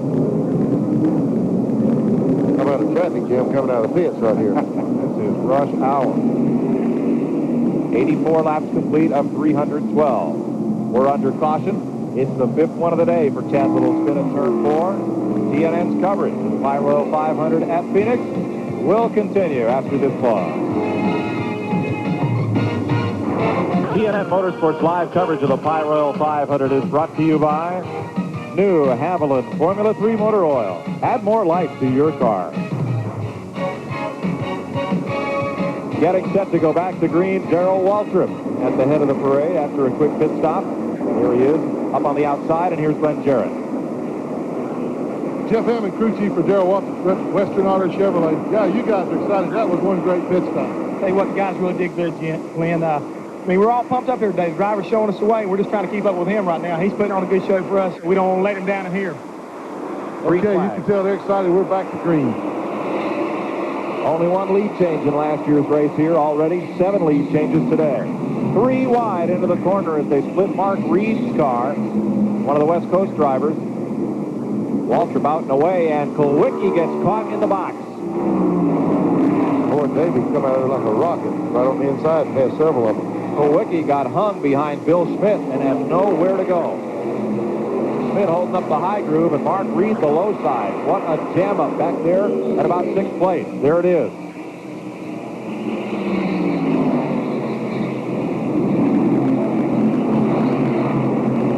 Waltrip scooted away. Bodine is 2nd, Davey Allison 3rd. Kulwicki now 4th. There's the title fight. And it's way back at 17th spot. You know, Mike, the 5 cars run good all day long. Rudd's been running real good. Dale's car, even with adjusting and been doing, they haven't been able to help it. It's going to just take a while to see if he can get that thing any better, but they've been off all day long. Trouble. Gant is around Brett Bodine. And Harry Gant. Marcus spins. Richard Petty just... Larry Pearson got into Richard. Herschel McGriff is in it. And the last car in is Gary Collins out of California. A wild ride. And it actually began up ahead of Harry Gant and Brett Bodine, where Mark Reed on the inside was backing up through the field. And things got stacked up. Kind of like air traffic control, but nobody was in control. Whoops. They all lost the lap, too. Worse than that, they're about to back out into the racing traffic. Richard can't steer. Let's have another look. Coming out of turn 4. Okay, Brett Bodine got in the side of Harry Gant, turned him around. I thought Harry just lost it, but he had a little help there. Marcus trying to avoid lost control of his car. Richard lifted, somebody hit him in the rear. Richard was already right. And Herschel spun his to avoid the cars in front of him. He had gained the speed on them so fast. As did the 29 car. Another view. Okay, there's 26 on the inside. He hits Gant right there and turns him around. Now watch for Richard Petty, top of the screen. Yeah, Richard looked like he might have got in the back. He did. He got in the back of Marcus. Yeah. And then when he pulled up there, the 41 car rams Richard in the rear, sent him back across to the inside right on the track here. The rest of them are just trying to avoid the wreck, spinning also. Richard got in, took the right front out of the car going into that inside wall. And another wreck. Yep, for whatever the reason, you know, Brett Bodine got up against the side of a 33 car. Yeah, it looked like he had a good run coming, buddy, up off the bottom, and they just got together. Now, you're behind him. Where do you go? This track's not that wide. Where do you look? If you'll just keep watching, you'll see a bunch of them run into each other. There's not a whole lot of places to go in that area. It's kind of like going down a bowling alley. I will tell you this. What might have happened is Harry Gant had the preferred line coming off that corner, and as Neil pointed out several times, if you run off on that flat up there with the left side of your car, you'll shoot back over into the racetrack, and I think that's what happened. It looked like Brett might have got down just a little bit, got in there. One car that snuck right through the middle of it all was Earnhardt. I tell you, he's got radar in his forward. I've never seen a guy misdirect like he does. And Bobby Allen was extremely good at that. We'll have another look from Rick Wilson's car. Well, this should be a pretty good shot of what's going on there. Following, I guess. The Stroll car here. No, that's the number one car. He's yeah, behind the number one car. Rick's already over with there. Not very conclusive. But let me tell you, don't rule that car out. No. We've seen this car torn up and win races before. And the aftermath from a different angle. Here we go right here. There's Gant in the middle of the screen. How low the 26 car got the left side under the little ripple lines down there. Yep. It might have caused the brake loose just enough to get into Gant. But any car you see make it past there, they're lucky. Take my word. Look at Earnhardt. He just happened to be in the high line there. I don't think Gant, when this happened, Gant went down, and I don't think he would have lost a lap. But if you watch Marcus kind of parallel parks behind him, when they stopped right here, Gant tried to back up 2 or 3 different times, but Marcus was sitting behind him, and he had to wait for Marcus to move, and it did put him a lap down. Let's check with Glenn Jarrett. Well, we got a real problem down here. You can see the gasoline pouring out of the back of this car. NASCAR officials, that is a terrible, terrible thing. Evidently, they have burst the fuel cell on this car. It doesn't matter what they're going to do up front now. They're going to have to park this thing. I've never seen gas pour out of a car like that. This is a dangerous situation. I don't know. Rock Yates? Mike, I'm with Richard down here in the garage area, and the car took a bad lick coming off for Richard. Can you get it back in the race? It's a wipes out. I slowed down for the wreck, and some of them behind me didn't slow down, and the ones in front slowed down quicker than I could get stopped, and anyhow. Yeah, you got tagged from behind. That got you around, and then you got in the middle of it. No way out. Well, there's just no way. You know, the circumstances got up with us. That's all it is. Well, we're sorry everybody else is as well. Unfortunately, the King is sidelined, guys. Neil, you had a comment on the Harry Gant car. Maybe with Gant right there, that's the filler neck. The filler neck is mounted right on that left rear, and it's got a rubber hose that connects it to the fuel cell. So when they fill it, maybe it just pulled that filler neck loose. They have got a chance to hook it back up, if that's the case. If they can hook that clamp back up, they might get back in. Going to put them behind the wall and try to make that repair. There's the filler neck. You have to go into that screwdriver. They might be able to. That thing slips over the check valve on the top of that fuel cell, and they're pulling the quarter panel back in. If they can get that hook back up, he'll be able to go right back out. Hopefully there's no damage to the fuel cell, but that right there is pretty easy to snatch off of that top of that tank. Yeah, I would agree, Neil. I think if it was the fuel cell, it would have gone behind the wall right away. It's so hard to tell when things happen that quick, but it looks like they might be able to cure it. Let's get a report from on the scene. Glenn Jarrett. Harry Gant patiently waiting here. Harry, what happened out there? Hang on, they're working in the car. Here we go. Harry Gant, what happened out there? There's a bunch of cars there was holding everybody up, and somebody ran the back of me and turned me around coming off the floor. We'll get them back out maybe and try to finish. Okay, Harry Gant, not too happy right now, obviously. And Neil Bonnet, you're exactly right. It knocked the filler neck off the thing. There was gas flowing everywhere out there. They're still having a lot of problems getting this thing repaired again.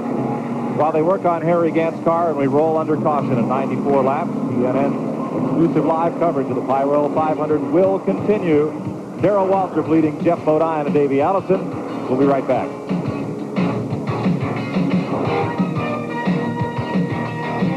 Davey Allison runs in third. Right behind Allison, Alan Kulwicki, Kenny Schrader in fifth, Morgan Shepard, Rusty Wallace, Sterling Marlin, Dale Jarrett, and Mark Martin. Harry Gant lost 2 laps behind pit wall making repairs. He's back on the speedway. If the race ended right now, Earnhardt would lead Davey Allison by 153 points and Rudd by 154. The positions they're in right now. Allison is third, Earnhardt is 16th, Rudd is 15th. Those would be the points if they dropped the checkered flag right now. Boy, Mike, that gives you an indication of how much of scramble there still is at points. Everybody talks about winning, but Davey and Rudd really got a battle going. Here's Glenn Jarrett. Andy Peasley, crew chief on the Skull Bandit Oldsmobile driven by Harry Gant. All that good luck, good fortune came to a crashing halt right then, Andy. What about the car? We saw the damage to the fuel cell. Is there any structural or chassis damage? Well, we can't tell right now. You know, we've been struggling all day and, you know, got back there in the traffic where we really shouldn't have been and got bottled up behind there and somebody got into it. I don't think it hurt the chassis. I think everything's okay there, but we got a lot of body damage. Our hose came off the fuel cell, and that's why we had that leak there. We're trying to refuel it. But, you know, we'll just try to struggle along here and get the best finish we can. Has Harry said anything since he started racing under green again about how the car's doing? No, he hadn't said anything since it went green. He just said somebody wrecked him over there. I don't know who got into him there. Just get a little impatient just early in the race. Yeah, he told me that, and that's about all he had to say to me, too. Okay, guys. Harry Gant, 2 laps down, back on the speedway. He is running 34th. Change of second place, Davey Allison. Well, Davey just drove right around the side of the 11 car. Neil, you said it a while ago, if they ever got it where it'd go around the corner, it looked like John Force going down the front straightaway here. He got her hooked up and going. Back at 15th place, Earnhardt and Rudd. Got Bodine right there with him.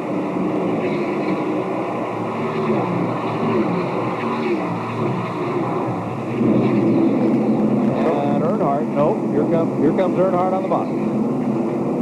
Right there is where they've been beating Earnhardt all day, and Rudd pulls him good up off the corner right there. That battle for 15th place. It's the first time 15th place has ever paid $1 million. These guys are going at it. And they're coming up on a strong pack of cars just ahead. 2 by 2. Terry Labonte in there, Harry Gant, Jimmy Spencer, Ernie Irvin. Yeah, Dale Earnhardt and Ricky Rudd are racing side by side there, and those guys in front of them are really going at it. You know, it looks like they might have made a little improvement. You know, even though the 5 cars able to look like the Hamildale right now, but earlier he couldn't even stay close to the 5 cars, so they might be making some good improvements on the cars. And very tough on track position, racing back there in 15th spot. It's like Rudd That gives you 14 things in front of you that can go wrong. Exactly right. Start dealing with numbers in front of you then. Morgan Shepherd coming up, battling Kenny Schrader and Rusty Wallace, who has our in-car camera. Dale Jarrett's in the middle of that. That race is for 5th place. We haven't mentioned that 2-car very much with Rusty Wallace, but he's always fast out here at this racetrack. He might work himself into contention. Dale Jarrett right on Wallace's bumper. Look at that car hop. They're running a real soft suspension on that car. Right front looks like it's moving 5 inches going in the corner up and down. You know, you hit on something, but even though this is a super speedway, they run short track spring, short track tires. The tires here are the same ones they run at Wilkesboro, a half mile. So this track right here is really takes a soft chassis to get around it. And there's Schrader, who you didn't see from the in-car camera. He was right alongside Wallace. You saw just a shadow from car number 25 that viewed from out the back bumper. Schrader moves up on the outside. Wallace comes right back at him on the bottom. 1/3 of the way through. We're coming up on halfway. You called the Gillette folks to register. 95 cents per call to that 900 number will put you in the running. And after the halfway mark, when they award trouble, turn 4. Randy LaJoy and Hut Strickland. Everybody gets slowed down. Earnhardt and Rudd have to drive right through it. Dodgem cars today. Just as we said, there's 14 things can happen in front of you. 2 of them did. Yeah, but now it's just 12. They eliminated 2 of them, it looks like. That's a shame because the first of this race, 12 car that belongs to Bobby Allison, Hut Strickland driving it, was really making a move early. Randy LaJoy is okay, moving again. And Hut Strickland, who had a good race going here, he was in 10th place. It's still parked at turn 4. It knocked his trunk completely off of Hut's car. It's laying there sideways on the racetrack. 7th caution of the day. Let's see what happens.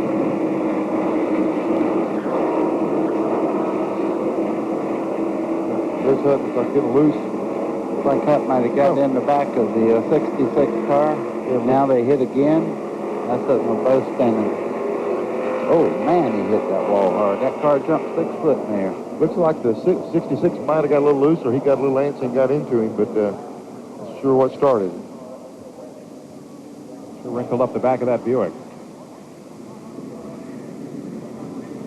You know, it's crazy. We sit there and see these cars torn all to pieces just like this right here. And next thing you know, 5 laps later, they got them out there running again. We'll see if Hut Strickland can get back in this race when we come back. 107 laps complete. As Strickland walks away, he's okay. There's a look at the fans on the hillside here at Phoenix. And the way they're running. Waltrip, Allison, Bodine, Kulwicki, and Morgan Shepherd. We'll be right back. The show here, rather than sit in the confines of the grandstand. Frank, I'd pay 10 bucks to hang around out here, too. I'm telling you, this is some nice country. Buddy Job, the owner of the racetrack here in Dennis Wood, promoter, we've had a golf tournament earlier in the week, and the whole city of Phoenix is really behind this race. They've had all kind of functions away from the racetrack, and it really shows up with great fan support. It's been a great show and really tremendous support. The traffic control here has been exceptional. I'd like to bring a few promoters out here and see how they run traffic here from morning till night. It's really, really great around the racetrack. I don't think we even slowed up coming in this morning. They had a big crowd already here. Steve Evans, TNN's Motorsports editor, on assignment today. A last-minute rain delay, changing his plans. Can't be with us today, but he will be back with us at Rockingham. I'd like to take a second to say a thank you to Phil Parsons, who was with us on our TNN coverage team the start of the season. Did a good job helping get us on the air and going, and he wanted to get back in a race car, and though we couldn't tell you at Rockingham, he's set to drive for Harry Melling in the number 9 car for next season, and very happy about that. We want to thank Phil for his contribution to TNN this season. Near miss on pit road. Let's we have a look at it here during caution flag pit stops. Davey Allison just squeezing out there through the tires. Checking the brakes on the 11 car. Yeah, Jeff Bodine. But I tell you, when we went to Davey, what I was fixing to say, even though Darrell Walter was leading the race just before this caution, Davey ran him down from about probably 212 car lengths back, and we're just fixing to put the move on Walter, so his car is flying. Glenn Jarrett? Well, the action was fast and furious as you saw Davey Allison just narrowly miss pulling out in front of Jeff Bodine. Routine 4-tire change for Davey Allison. Back down in Dale Earnhardt's pits, we documented all his problems. Right now, Richard Chura says the car is the best that it has been all day, and that they're getting closer and closer. Right now, the big thing they're looking for is track position. Chassis adjustments on the number 10 car of Jarrett Cope, and also on Mark Martin's number 6 Ford made a slight chassis adjustments. Still looking at the Hut Strickland car. They're going to put that one on the rollback. Davey Allison leads this circuit with 5 wins this year as you ride along with Rusty Wallace, Miller Genuine Draft Pontiac. Since this will be a lengthy caution, let's have a break here. Then we'll be set to go back to racing. 111 laps complete. Stanley Smith, the ARCA race winner at Michigan this year, is the race leader. Under caution, Larry Pearson, Dale Jarrett, Kulwicki, and Rick Wilson with our in-car camera. Then Darrell, and there's Rusty, Davey Allison, Jeff Bodine, and Jimmy Spencer, the top 10. Stay with us. We'll be right back. Barbara Lane, 112 laps complete. Pyroil Chemicals 500. Racing for a total of $600,000 today as they load up. Hut Strickland's car, we're still under caution. If the race ended right now, Earnhardt would not clinch the Winston Cup championship. He would lead Ricky Rudd by 145. 151 is the number Earnhardt needs. He'll just have to fire the car at Atlanta. 185-point lead would crown him as champion. Rusty Wallace, one of 3 brothers competing in this race, the last one running at the moment. Mike Wallace, Kenny Wallace in the garage. The last time 3 brothers ran in the same NASCAR Winston Cup race, we went to the 40 years of stock car racing. Found volume 7 from Greg Fielden and found the Flock brothers. March 1956 at Atlanta's Lakewood Speedway. Bonnie Flock finished 7th, Tim Flock 18th. Bob Flock was in it, found up 20th. Buck Baker, Buddy's dad, won that race. Here's Brock Yates. Well, Mike, I'm with a man that everybody who ever went to a stock car race recognizes, Bobby Allison, Hut Strickland's car owner. And Bobby, he took a hard hit up there, but I guess he's okay. Well, he is walking in. We just saw him walking over there, and I believe Hut's okay.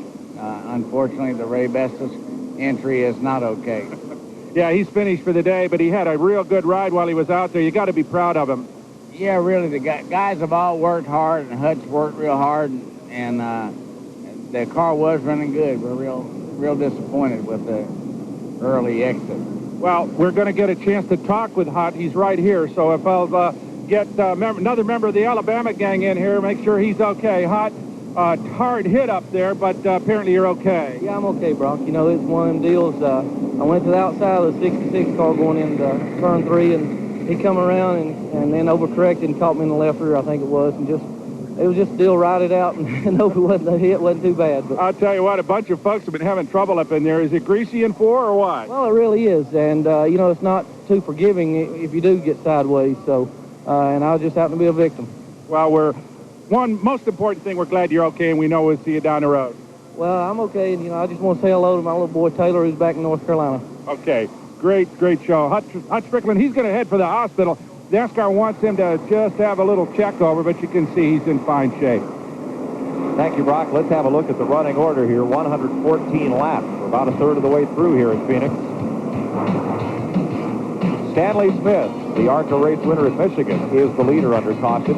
Larry Pearson of the Kellogg's car, Dale Jarrett, the Citgo Ford, Alan Sawicki's Hooters Ford, and the Snickers Buick of Rick Wilson, the top 5. Darrell Waltrip, 6 of his 81 wins have come on 1-mile tracks. He's 6th. Rusty Wallace carrying the in-car camera, Davey Allison, Jeff Bodine, and Jimmy Spencer, the top 10. There's Ricky Rudd in 11th. Morgan Shepherd, Mark Martin, Mike Waltrip, and Dale Earnhardt, the point leader, running 15th. Sterling Marlin back in 16th after his pit stop, Ernie Irvin and Ken Schrader, then Terry Labonte and Brett Bodine. That's the top 20 at 113 laps. 27 cars are on the lead lap. As caution continues, we'll take this break for Phoenix and be right back. Tries to keep the tires cleaned off. Let's see how he saw this incident in turn 4.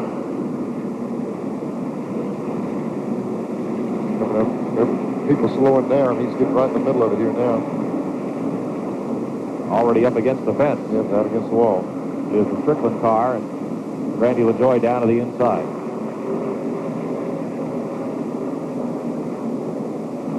Wilson talking to his crew saying, yeah, oh well. So that's the best I can do. He only has a camera there. He doesn't have a TV set. He didn't. Seeing that once, I think, was probably enough. You think he talks with his hands or what? I've talked a few times with my hands, but they didn't want to read what it said. Not on television. Davey Allison, third place point man, and has been up in the top 10 all day here. He's running 8th under this lengthy caution flag. And Richard Childers, he's really in a lot of thought about what to do to fix this race car. Well, he's not standing with his foot up on the wall, is he? That's Junior's tactical deal. That's right. Childers is creating his own, I guess. His too. Dale Earnhardt is the leading money winner at this track. In 3 appearances, $102,000. He's led more laps than any other driver here, 261. He has not led today. 1 lap and we'll be racing. Stanley Smith is in front of the field, the Interstate Batteries Buick, the Alabama driver. The first time he has led a Winston Cup race. Crew Chief Donnie Allison on that car. Last year, in fact, Earnhardt led all but 50 laps in this race. Today, he has not been at the front. Out of turn 2, we'll go green next time. Boy, now this right here is when the guys got their hands full. They've ridden around on the caution so long, they got a lot of buildup on the tires. And the first couple of laps, it takes a while to get the tires back under the car. So these first couple of laps, they're going to have their hands full, keeping cars under control. Hey, you've really got to wiggle it back and forth real hard with the steering wheel and try to scrub off as much excess rubbers as you can. Stuff looks like chewing gum stuff on them right now. The old stuff that's on the tires now. We gave you the top 20 rundown a minute ago. There are other cars on the lead lap. Derek Cope, Bobby Hamilton, Ted Musgrave, the 2 rookies battling it out. Mike Chase, Kyle Petty, Rick Mast, and Bill Sedgwick are on the lead lap as well as the top 20. Green flag. And Stanley Smith hauls them off into turn number 1. Chad Little trying to get a lap back from the race leader. That's green and black number 49. New face up front in Winston Cup racing. First time Stanley Smith has led under green. And right with him, the former Busch Series champion, Larry Pearson. Right on the bumper of Smith as they track through 3 and 4. There's Waltrip, Rusty Wallace, Davey Allison trying to move up with Kenny Schrader. And Stanley Smith leads the lap under green. Here comes Dale Jarrett, bringing the Wood Brothers car up the outside.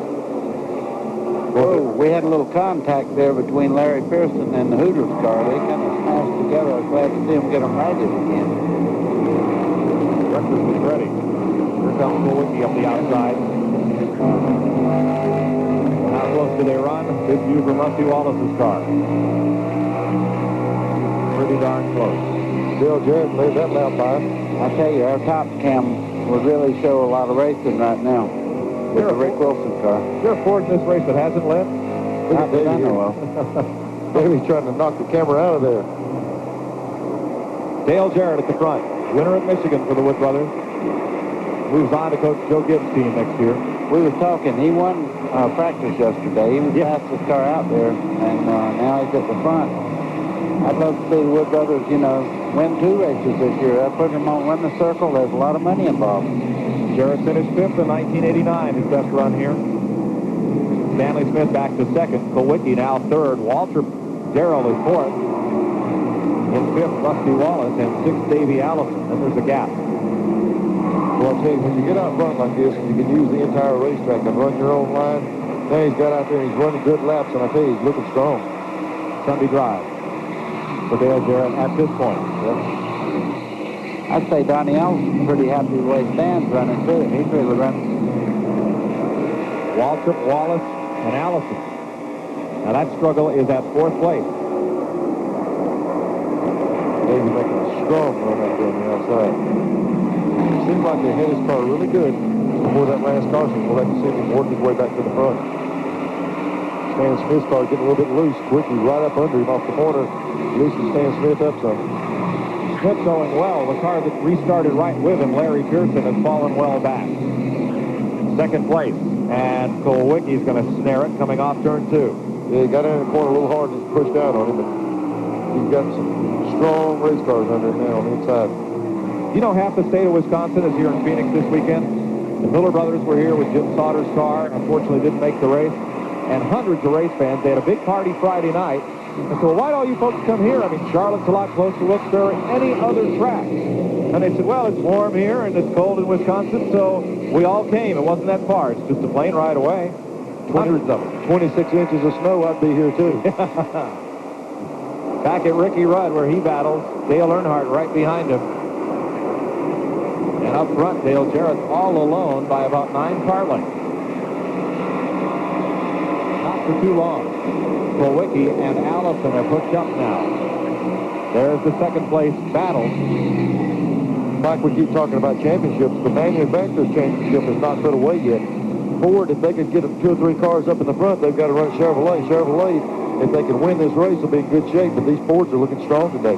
They're looking strong, but Darrell Waltrip moved in there now. He's in 4th place, and I tell you, he's running on the high side of the racetrack, running fast. And a Pontiac in 5th. That'll be Rusty Wallace.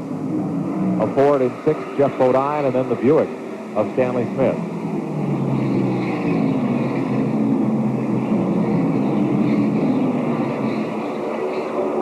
0.8 of a second is one of the largest leads today, and here are the men chasing. Dale Jarrett, Alan Kulwicki in 2nd, Davey Allison in 3rd. 127 laps complete. You know, Earnhardt, Rudd, Ernie Irvin going to come up and get a bite of that. Well, that's the first time all day we've seen Dale lead Ricky, and Ricky not be running all over him. Closing in there now, but the 4 car trying to get under Rudd right here. He's certainly going to want to see that black car get away from him. Nope, Rick Bass, unscheduled pit stop, right side tires on the Richard Jackson Skoll car. Davey's working on the 7 car Kulwicki now. You know, I noticed people that run really well here run Pocono very well. The racetracks are similar, even though there's a lot of difference in the size. Good point. Both road courses with all left turns. You got it. Flat tracks. Yep. That's what the front of the 11 car looks like, up close.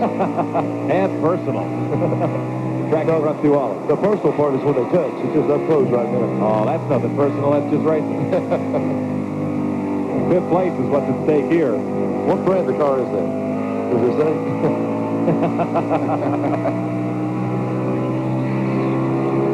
Looks just like everyone out on the street. Well, give or take. Give or take a headlight or two. Yeah. And a little ground clearance. Rusty Wallace in 5th.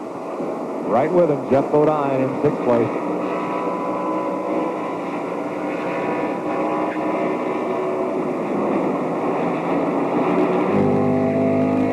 Resistance right here is really working. He's got up on the edge of it.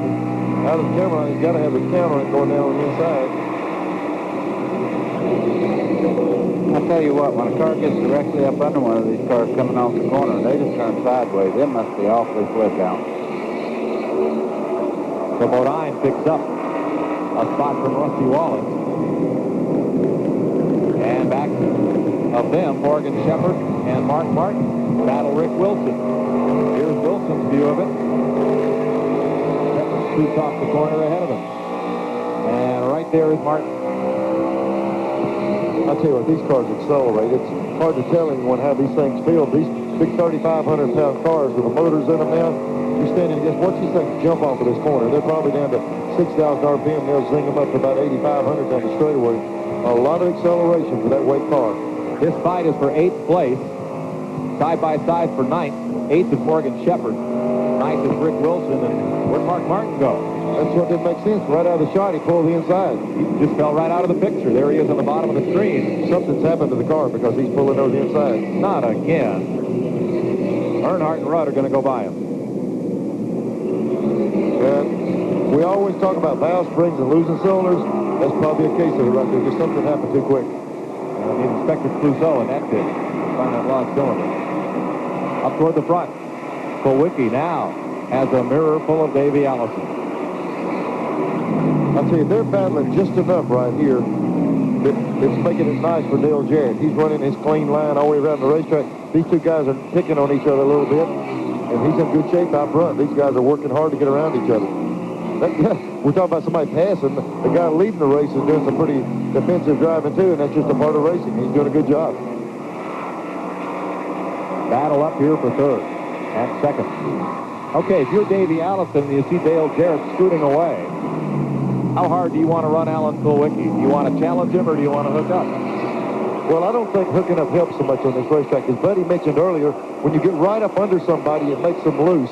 On a big high-back racetrack, you can live with that, but looseness on these flat tracks, neither one of these two cars right are able to use the full throttle of that car. They'll be better off by themselves, probably. Well, that being the case, look at the big gap behind Davey Allison. So Allison must think he's faster than Kulwicki, or he might give him a little room and both cars would run better. Yeah, but I think Davey knows or feels like if he can get around him, he can possibly run the lead car down. I don't know if he can or not, but he's probably got that in his mind. Never met a racer who wanted to find a spot and ride. Well, the whole thing is, Davey may be stronger at different places on the racetrack, and if he's faster and he can't use it behind Kulwicki, it makes him the same speed. Good point. If that makes sense. Good point. A little further back. Let's pick up the championship chase at 11th spot. Well, back up here, we're at 2nd, as it looked like Davey was going to snare it away. They are 1.4 seconds behind race leader Dale Jarrett. Nope, couldn't get him. That just held him down just enough on the inside that it bogged him down a little bit. Quicky's able to pull away off the corner. Quicky is virtually giving him that inside line. He said, hey, if you want it, jump down there and try it. But what it does is it bogs the car down a little bit, doesn't it, buddy? Right. The RPMs drop down and you can't get going off the corner. Trouble in 2. One car is in the wall. I believe that's Bill Schmidt. Oh, and he's sitting right in the middle of the racetrack. Bad spot. Oh, there's room there to get around him, thank goodness. Yeah, as long as they don't come off too abreast over there, there's plenty of room. Bill Schmidt with 3 wins in West win. 18th here last year. Was all by himself, and again, coming out of 2, put the power down, just as happened to Jeff Bodine. The car got loose and got away. He found the wall. Mike, do you want to tell me what the name is on the side of that quarter? What did we decide that was? Caldash? Caldash? It's a video game company. Oh, looks like you might have got a little bit shoved right there. Overcorrected to the right side. There's that wall that just juts out, and there's the safety people running. Man, I tell you what, that part of the track right there is where you enter the track on the back straightaway with the passenger cars, and it kind of juts out there a little bit. It's not in the way until you do something just like this, but it looked like you got just a little bit of push up there. Those guys on the other side of the wall give up that front row seat. You see them? Yeah, I think they moved back one step. They'll get Schmidt out of the car. Now that exit at turn 2 is the access point for safety vehicles and also for the road race course here. Yep. It runs off this oval. Tough break for the West Coast campaigner. And lunchtime on pit road. Not for the pit crew, but for the cars. They get hungry. Need a drink of gasoline and need a 4-tire sandwich. Let's call a pit stop. Here's the race leader. Kulwicki took a lot of room suddenly there. Just ahead of Dale Jarrett. There's only about 4 feet between those cars. Here's Davey Allison. Boy, Wickie's on such an angle, and it's going to be hard for him to get out. Well, they had a tire set out there outside Dale Jarrett's car, so he had to make a sharp swing. And to say those cars were only 4 feet apart, so the camera lens doesn't show it that well. Plenty of room for Jarrett to get away, and now Cole Wickie, but Allen's going to lose a few spots in the track position. As Jeff Bodine, Darrell Walter, Rusty Wallace, and Davey Allison all beat him out of the pits. A couple of the top teams, this is the first time I've seen it all day, put 2 tires on, knowing track positions. That might have showed him something. You know, there was Stanley Smith up there leading the race on old tires, and he was able to maintain about 5th or 6th place. So some of the guys went with just 2 tires to see if they could do the same thing, get a better track position. Ricky Rudd, 14th place right now. And we'll check in with Glenn Jarrett. Larry McReynolds, crew chief on Davey Allison's Havoc Ford Thunderbird. Looks like that Cole Wickie might have been holding him up a little bit there. You got up out of the pits in front of him now. Yeah, you know, Allen was doing a little bit of mirror driving, but I don't blame him. You know, it's about 20 laps away from that $10,000. That's a lot of money. We're racing for position, so it's each man for themselves. But, you know, we still got a long way to go. These guys here, we worked like Trojans this week on that Texaco Haviland Ford, and finally getting it to come our way. Been making adjustments a little bit as the day goes on. Got about 16 laps to halfway money, and going to see who's here 312 laps. Back upstairs to Mike Joy. Because Ricky Rudd is back in the pits for a second stop. I don't know if he stayed out to lead a lap or what, but he's back in. He did not lead a lap this session. That would have been worth 5 bonus points if he had led a lap. And the reporting, he did not. Let's have a replay on that. He may have missed his pit coming in. Let's have a look here. See the other guys coming in. Walter. There's Ricky. And there's Davey. Now, car cuts right off in front of him, Chad Little. And he did miss the stop, didn't he? Let's come back around. Well, it's hard to tell. That's so far down at the end of pit road, and he's pitted up here near the middle. Not very conclusive, but it shows he was in pit lane with the leaders. I thought he had stopped and came back. We'll get Brock Ace to check on that with Waddell Wilson. And as he does, we'll take this pause from Phoenix International Raceway. 141 laps complete in the Pyroil 500. Shiver. I remember nice out here. Like that shot right there. I remember the first time I came out here, my daughter was about 5 years old. She said, "Look at all the alligators." And I didn't know what she was talking about. There's all these cactuses standing up. I guess she thought they stuck them in the ground when they weren't using them. CNN, totally NASCAR nuts up there. They're on the hill, having a great time here today. They are, and Mark Martin is not. They're inside of this car now, like you might have an electrical problem, or either they're trying to find out why it's skipping. Let's have another look at this replay.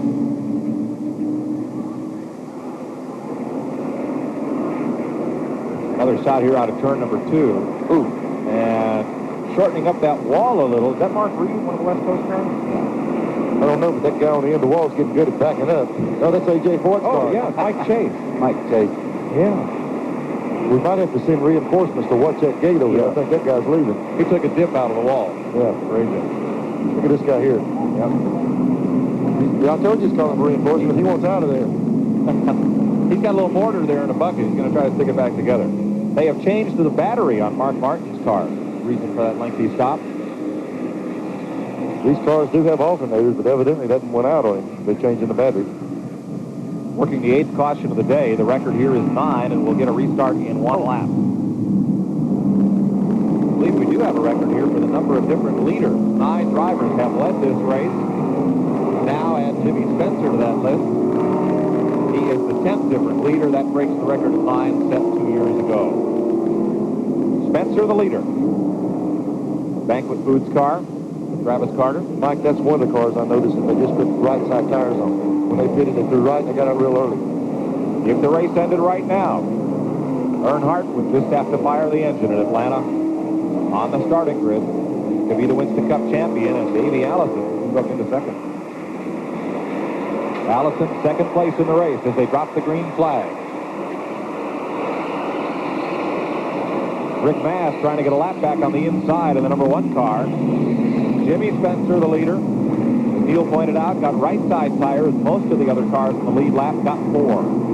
Yeah, the second place car, Davey Allison, has got 4 tires on it. We'll have to see if he can do anything with the Spencer car. Davey biding his time and looking to the outside at turn 4. Jeff Bodine is coming right with him. And Alan Kulwicki. Or rather, that's Gerald Walton, excuse me. Waltrip on the outside in 17. Here goes Davey. Well, he tried him on the outside off the turn forward. Spencer didn't give him any room at all, so he went to the inside. Wonder if he even tried him on 4. That turn 2, leaving 2, has been the spot where Davey really got a launch on everybody. Yep, running strong over there. Motor really accelerates up that long straightaway. I'll tell you something else. That Budweiser car, they made a few adjustments on it since he spun out, and he's running quite well now, too. We keep going back with everybody. This guy's here, this guy's there, but in 4th place is Darrell Walker. And all day long, he's been right there. And he's moving around Spencer right now. He's up under Spencer going into 3rd place. We're trying to. The one thing is you can't count it out. That's been the one Chevrolet that's been consistent all day. Just before the caution, here's how they were running. We'll try to take you all the way back in the field so you can find the position of your favorite driver. As Davey Allison leads Jeff Bodine, and Darrell Waltrip will get the 3rd spot from Jimmy Spencer down in turn 1. Boy, when you get a spot from Spencer, you earn it. He had to do everything he could to get by. Watching Davey Allison, who's just finished 3rd here in 1988. Now you ride along with Rick Wilson in the Snickers car. Just moving past Mike Chase, coming up on Joe Rutland, who has not had a good day here. Here's a camera shot off the Snickers car. All right, all these cars on the crawl are on the lead lap, back to Bill Sedgwick. Now cars 1 lap down, you're seeing. And now cars that are 2 laps back, that'll include Harry Gant, who made that unscheduled stop behind the wall after the caution flag after he got banged up here in the front straightaway. Not been a good day for Bill Elliott. Dropped the cylinder. He is 4 laps back. Mike, we just got a call. They said that the skip is out of the 6 car. When they changed the battery, they corrected the problem. So he should be coming. There's a car going in the wall. Turn 1 and hard. Stanley Smith. Boy, that car never turned. He went down the front straightaway, and I saw him with the wheels turned and brake lock, and he was straight in the wall. That's normally an accelerator that's hung when they do that. Right front is torn off of that car bad. He really hit it. 9th caution of the day. The brakes were locked up all the way from the apex of turn 1 to the wall. Yeah, he saw that one coming for about 2 football wheel lengths, and that's not a lot of fun knowing it's going to hit eventually. 9th caution at lap 151, and we're coming close to halfway. 21 car really smoking over there, buddy. Yeah, I noticed that when it went in the corner. I think he may be done and don't know it. He's under the caution, but it's smoking like maybe a head gasket or something messed up there. Brock Yates is on his way to the Wood Brother pit. We'll get word from there shortly. Look at the right side of that car. It looks like it's been putting a 100-ton press and just squared up where he got in that wall. I think pumping some smoke for the exhaust system on our cars. Both of them are out this left side. Really pumping some smoke out of it. Here comes Jared in now. Dale Jarrett headed for pit lane.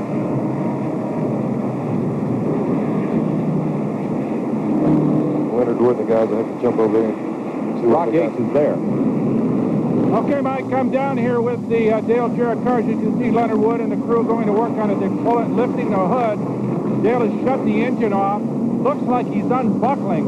It may be that he is finished for the afternoon. Yeah, it looks like they're walking away. They dropped the hood back down. Leonard looks as if he is going to send the car into the garage area.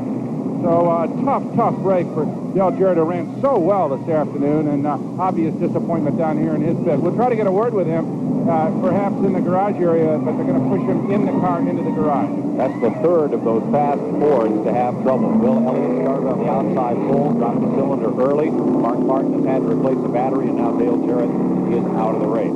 You're looking at Stanley Smith's car. Hard charging him, driver from Alabama. Here he is. Yeah, we caught it right after he went in there, but this thing was just full throttle, looked like, wasn't it, buddy? Yeah, you could see the skid marks went straight in. You could see the wheels cut. That's normally the throttle's hung wide open when you go in there. When you back off, you've gone as far in the corner as you can go in. And if it keeps going, you just go straight into the wall. You cannot get it switched off in time.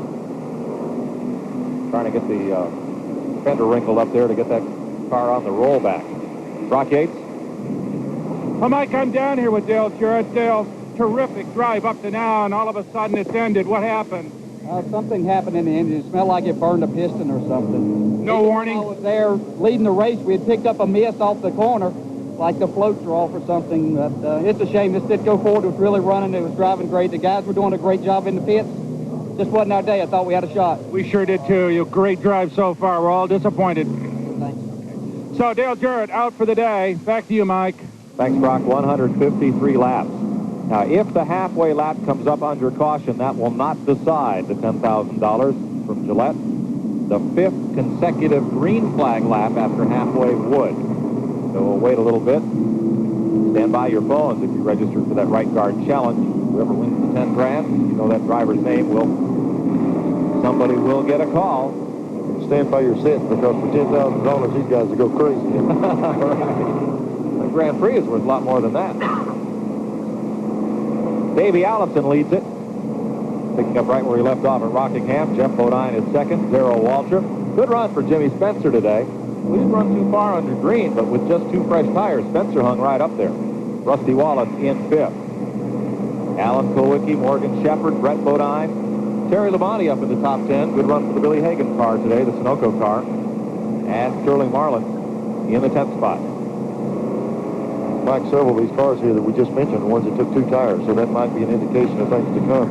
That some of the lead cars might just take on 2, because it seems to be just as quick with 2 fresh tires. Tonight, you thirst for more great NASCAR action, TNN Sports Sunday continues. Go inside Winston Cup Racing with NASCAR legend Ned Jarrett. Tonight at 9 Eastern, 8 Central, and for you Night Owls, it'll be repeated at 12:30 a.m. Eastern Time. That's 11:30 Central. Here on TNN Sports Sunday, inside Winston Cup Racing tonight. 154 laps. 22 cars still on the lead lap, in that this race has been punctuated by 9 caution flags. And we'll be back with more of the Pyroil 500 from Phoenix International Raceway right after we take this break under caution.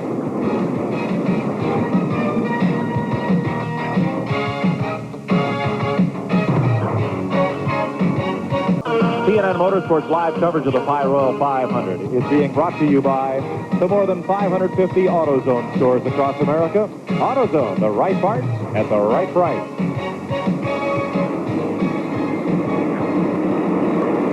Getting set for the restart. Davey Allison in front of Jeff Bodine, Darrell Waltrip, Jimmy Spencer, and Rusty Wallace. 10,000 up for grabs in 5 laps. Junior probably just told him, go on up there and get it now. Yeah, go ahead and run the car hard, like you hesitate. A lap ago, we had halfway. Don't put your pencil to paper just yet. The 5th green flag lap decides the right guard bonus winner. And the name you need to know in case the boner ends. Davey Allison chasing for $10,000. 4 more laps to 10 grand. I think Darrell Waltrip knows there's a little money up in 4 more laps, too. His car owner is riding with him and telling him the same thing. Right. Right. Matter of fact, he might listen to that car owner better than he ever has. Now, 3 laps.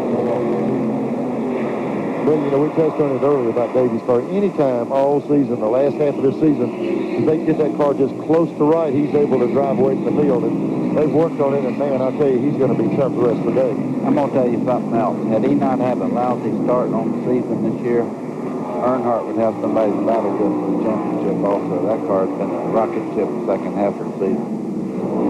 Back behind him, Stout battle for 4th. Rusty Wallace moving up on Jimmy Spencer. As Davey needs 2 more circuits to pocket 10 grand. Wonder what second pays. Nothing. Just what it needs to in racing, nothing. It should pay to win on The right to run another 156 laps. Yeah, you go.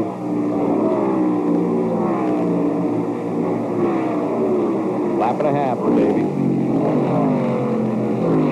Well, Burton got out of the corner and got the car loose. He's trying to make up some ground, ran in real hard and lost the car. The water got all over the back of him now. He gained a lot of time in reverse on Darrell there. They ought to have a money flag. You know? Have a what? A money flag. There is taped on the dash of the cars. Yeah, just hang a flag with a big dollar sign on it and say this is it. If we're watching the pits, we'll probably see some money signs for that bunch when they collect the money here. And here's Davey out of turn number 4.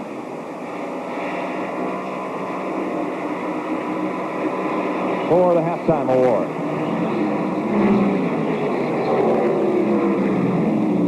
Those 3 boys must not get any of the money. No, they just, they're not on commission, I can tell. Allison, meanwhile, you see him stretching out that lead over Jeff Bodine and Darrell Waltrip. The 2-3 pack. Rusty Wallace in 4th, Jimmy Spencer hanging 5th, and Alan Kulwicki stacked up right behind him. You know, they must have fixed Bill's car. He's hanging in there really well now for a guy that's supposed to have a valve or something wrong with him. Well, that's what we were just talking about. You know, they said he was on 7 cylinders. They must have corrected that problem because he's right in the middle of it again. He is 4 laps down. In the middle of it's 4 laps down now. His car's running up to speed again. Kulwicki on the inside trying to gain a little bit of ground there. And does. Look how well Kulwicki's car works around the bottom. That's essential here to win the race. Let's recap this race if you joined us late. As of halfway, Davey Allison has led 15 of 160 laps. 22 cars still on the lead lap. 13 lead changes among 10 drivers. Average speed, about what they run on the freeways in these cars, 83 miles an hour. 9 caution flags for 49 laps. Bill Elliott just pulled Wilkie about 6 car lengths on the back straightaway. I doubt he's on 7 zone. No, sir. Out of the race, Kenny Wallace, Jeff Purvis, Dave Marcus, Richard Petty. Marcus and Petty involved in that crash down the front straightaway. 6 caution today. Hut Strickland and Bill Schmidt in the garage, joined by Dale Jarrett and Stanley Smith.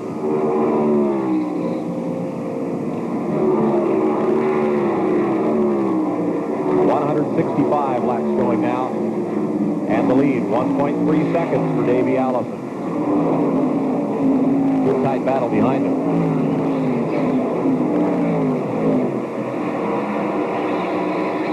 Our leader at halfway lap, Davey Allison, takes home the $10,000 bonus in the right guard halfway challenge. If you entered the contest, stay by your phone. If the phone rings and there's right guard deodorant at the other end, there could be a Pontiac Grand Prix SE in it for you if you know that Davey Allison won the halfway bonus.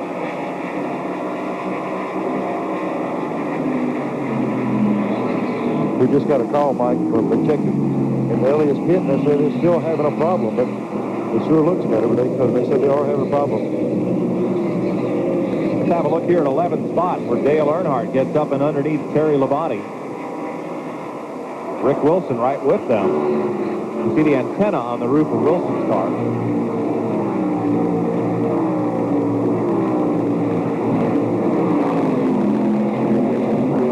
Good battle there for 11th spot. We'll see some more pictures from Rick and Rusty Wallace a little later on.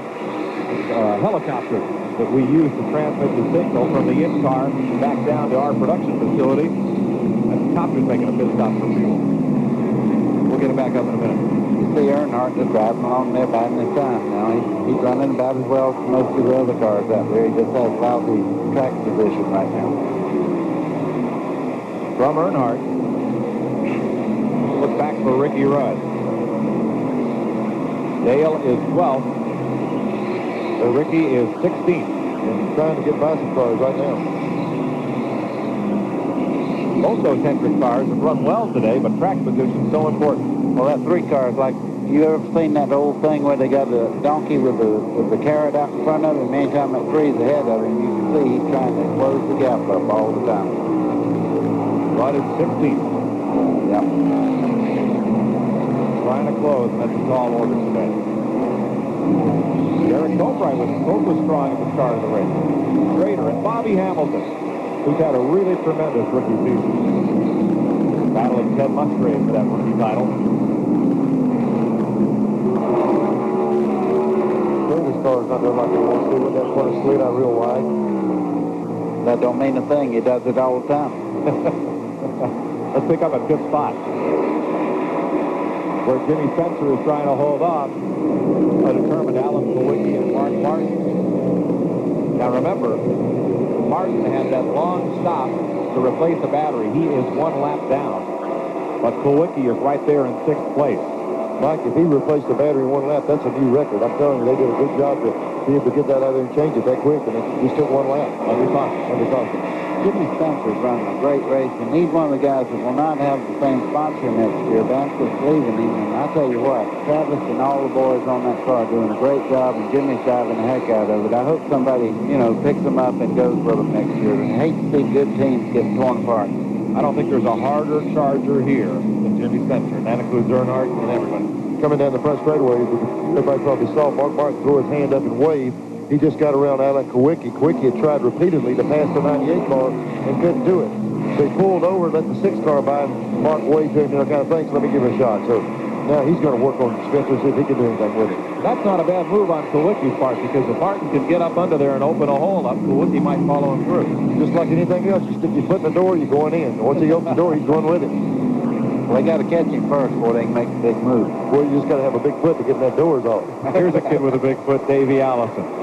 3rd in the Winston Cup points, and if it ended right now, again, Earnhardt could not clinch. Allison would move to 2nd. About a thorn in the front straightaway. They found that opening. Mark Martin's gotten underneath Jimmy Spencer. See if Kulwicki can stay tied up on him and follow him up through. I think he slammed the door. He got up under him. He just couldn't get in. But looks like Mark is able to put more heat on him than Kulwicki could earlier. So he's completely beside him a couple times. Hey, slam the door. I watched Spencer in the modified for 10 years. He'll tear that thing off its hinges. Yeah. You see who's in the back of that bunch there. Sterling Marley's making moves towards the front again himself. He's dead even with him going in the first turn, but it's hard to get it on the inside right there. The 98 car is working well on the outside. Mark has got up under him here. Now Jack Roush's work's got to go to business, go to work here, the motor and that thing run. And he cleared it. Let's see if the 7th makes it like we were talking about. Well, shows you how much we know about it. Yeah, here he comes. He's up under him also. Well, that was it. That's a cool move of the race right there from Kulwicki. Letting Mark Martin open that hole up and then get the jump on Spencer. Jimmy's best finish this year, 3rd at North Wilkesboro. He's had 5 top 10. Finished 10th here in 1989 in that 98 car. There's Kulwicki right with him. Just can't quite squeeze it up there.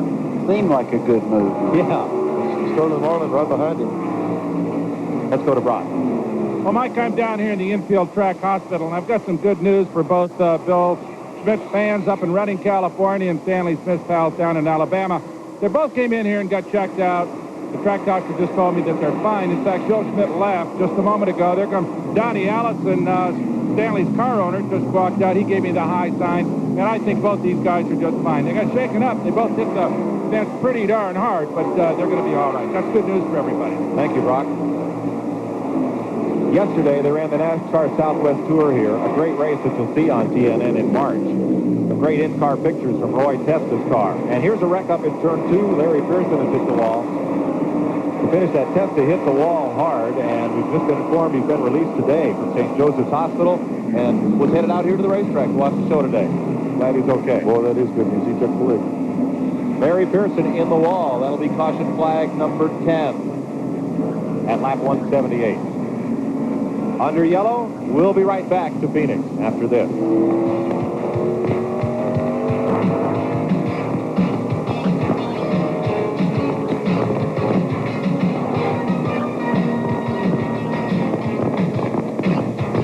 TNN's exclusive live coverage continues. Alan Kulwicki and Dale Earnhardt out there under caution. I believe Kulwicki was 3rd out of the pits behind Davey Allison and Rusty Wallace, who's got a really good pit stop. No, NASCAR is going to have to straighten this out. So Neil said the 3 car come out ahead of Kulwicki, and they passed him down there going out of the pit. Well, it's just a call, buddy. They were, Dale was the last one down, and Alan Kulwicki was up there, and it was almost a tie going out. Somebody's going to have to make the call down there. I can promise you, they won't settle it out there like they're riding side by side. NASCAR won't go for that. No, you're right. Somebody will be in here talking to them if they keep doing that. Woo! Close call. Martin almost caught in the pits there. Close call. TNN's racing coverage isn't just live events. TNN Motorsports Magazine takes an in-depth look at all the news. Today's racing action. A complete wrap-up comes up right after today's conclusion of the Pyroil 500. That's scheduled for 5:30 Eastern, 4:30 Central, and an update at 8:35 tonight Eastern Time. TNN Motorsports Magazine tonight.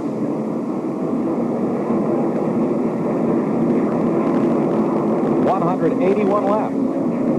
Davey Allison. Let's have another look here from Rusty Wallace's bumper. Maybe we'll see who beat who out of the pits.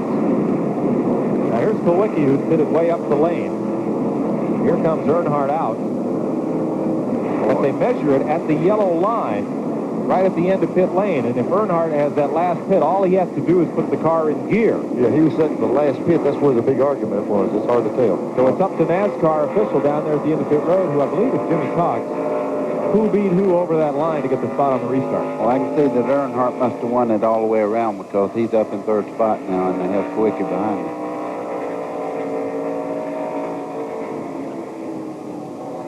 Be a lap or so still under caution here before we get back to green. Kyle Petty completes a pit stop, and they're taking a long time on the right rear of that car. So as we stay under yellow, let's take this break. Then we'll come back for more racing at Phoenix. Davey Allison leads under caution. Rusty Wallace, Dale Earnhardt, Alan Kulwicki, and Darrell Waltrip.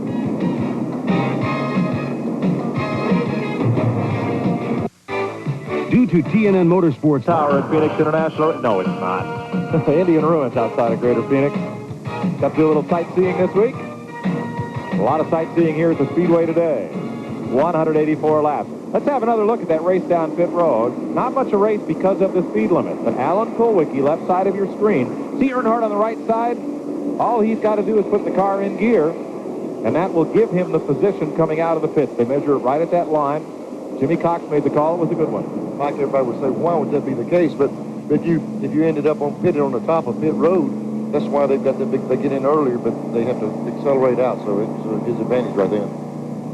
The way they're running right now, if this race was checkered right now, Dale Earnhardt would have the $1 million in his pocket and leave Phoenix the Winston Cup champion. But it's far from over. 184 laps are complete. 128 to go. We'll get a green this time. Davey up front. Rusty in second. Dale is third. Alan Kulwicki is fourth. Mark Martin's trying to get his lap back that he lost a while ago. I guarantee you this is going to be a steamy first lap between these guys when the green comes out. Jack Roush, an old drag racer. No. But it's not going to happen. Got a lot of drag race horsepower in that Mark Martin car, but Davey knew the one car he doesn't want back on the lead lap is Mark Martin. Well, the one thing they guarantee you, if you jump that lead car, they'll black flag you. So he had to wait for the lead car to take off first. It'll teach you to be very courteous. Is that what you call it? Hey, Earnhardt is right up there. This is no ride around for points kind of race for Dale Earnhardt. As usual, Kurt Shelmert even through, got him a good stop, got him out. Kulwicki trying to haul past him on the outside, and does so. Allen takes the spot back. The 7 car is a strong horse today. Dale's running good, but there's 3 or 4 cars out there, like Darrell Waltrip and Polish Prince up there in the number 7 car. I'm telling you, this guy is flying. And Rusty Wallace is one of those. Oh, yeah. Rusty in the 2 car got a great pit stop. Rusty runs very well here and at Pocono, and the guys that run good at those racetracks run very well here. 187 laps. Davey Allison hauls it down the back straightaway, and Jeff Bodine goes to work on Dale Earnhardt. Right on the run on the outside. We've been talking all day about these guys working on these cars, Mike, on these pit stops. One thing they don't have, big boy, is they're all sideways. Yeah. They do not have they're running the radials here. The first time they've ever run them at this racetrack. And the guys are having to learn to work with the no staggers we've talked about. So it's not as easy to sort the cars out as it has been in the past. Bill Elliott says he's having trouble. You see him pulling away from Earnhardt. To get it straightened out, get out of the way. Yeah, I think his only trouble is that he's 4 laps down. Because that car dropped the cylinder early and just found it. 27 cars broke the track record in qualifying, and that's a little misleading. Bill King of Goodyear was telling us yesterday. They've been running the Bias Fly tires here since '88, but they haven't done any development on that tire since 1988. They've had 4 different generations of radial racing tires since. That's what they've been working on since that time. They finally had a tire design ready for Phoenix, and they ran it out here. So it's a 4-year newer design than what they've had, accounting for the dramatic increase in qualifying speed. I'll tell you what, Mike, this racetrack's not real bad on tires. The corner speeds are down compared to some of the 1 mile racetracks, and they're able to use a good soft compound, and they're not having much trouble with it. Sterling Marlin underneath Elliott there. In the Maxwell House car. Earnhardt running well, but now giving up a few positions. Yeah, I think their last adjustment wasn't what they really wanted. And he's dropping back even more. Yeah, if you're loose getting in the corner here, buddy, it's hard to get through the corner fast. I promise you. Earnhardt trailing Morgan Shepherd out of the corner. And Shepherd in the 8th position. You see the 4 car in that last shot coming up through there. He's starting to apply himself to the racetrack, too. But the man who really capitalized on that last caution was Rusty Wallace in the Miller Pontiac. Rusty was running 4th at the time of the caution. Came in, got real good service from Eddie Dickerson and crew, and came out in 2nd. 2 victories this year for Wallace. 15 top 10 finishes. Finished 50 or in 88, sat on the pole a year ago. Looks like Darrell's really making a move on quickly now. He's been strong. Looks like they're running side by side right here. You know, this looks like the hardest we've seen Darrell Waltrip run all day in some time. I mean, right from the drop of the green flag, he's been up there. It's a Darrell Waltrip type racetrack. He loves when you have to have the car just perfect and everything working just right. A bunch of his wins have come on 1 mile racetrack. Almost in double figures in that department. Well, we've seen this all day long, guys, running side by side around this racetrack. And boy, it shows you what a good facility this is. A flat racetrack, and we see a lot of two-abreast races. We've seen some four-abreast, but that didn't work. No, it didn't. You made a comment yesterday. It's one of the smoothest racetracks we run on. That really helps out. If it was rough and flat like this, you could hardly drive around it. Waltrip has moved up, 3rd place. There's Alan Kulwick. He's still very much in the hunt in 4th. Darrell and 2 owner drivers going at it there for 3rd place. Both own their own race cars. A look at the Waltrip pit. 2 victories this year for Darrell. Wilkesboro and Pocono. Meanwhile, Davey Allison has checked out to a 2.2-second advantage on Rusty Wallace and the battle we're watching. Mark Martin in the 6th car, a lap down. Waltrip up there, the 3rd place car, and they've caught Rusty. I tell you, he's way faster than the 2 guys he just run down. Darrell Waltrip's making a heavy move, but catching that 28 car is going to be a little bigger than what he's doing right now.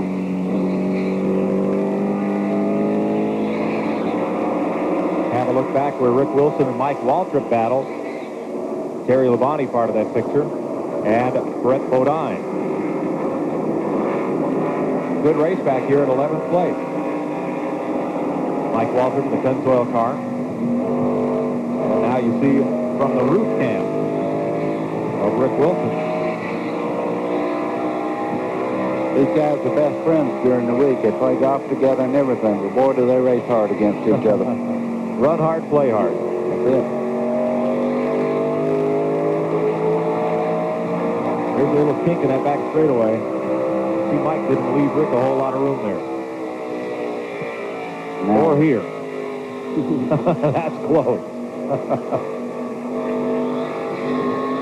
Let's show you where your favorite driver is running here. At 190 laps, there are 21 cars on the lead lap. As Rick Wilson takes us around Phoenix Raceway. Look at the glare. And it is that bright to these drivers. Like a Florida sun out here in the Southwest. Extremely bright. Now you're looking out the back of Rusty Wallace's car. All these cars are on the lead lap. Ricky Rudd. You see there, Myers back in 15th place. Chasing Terry Labonte. Now Mark Martin there is a lap down on the crawl. So is Russell.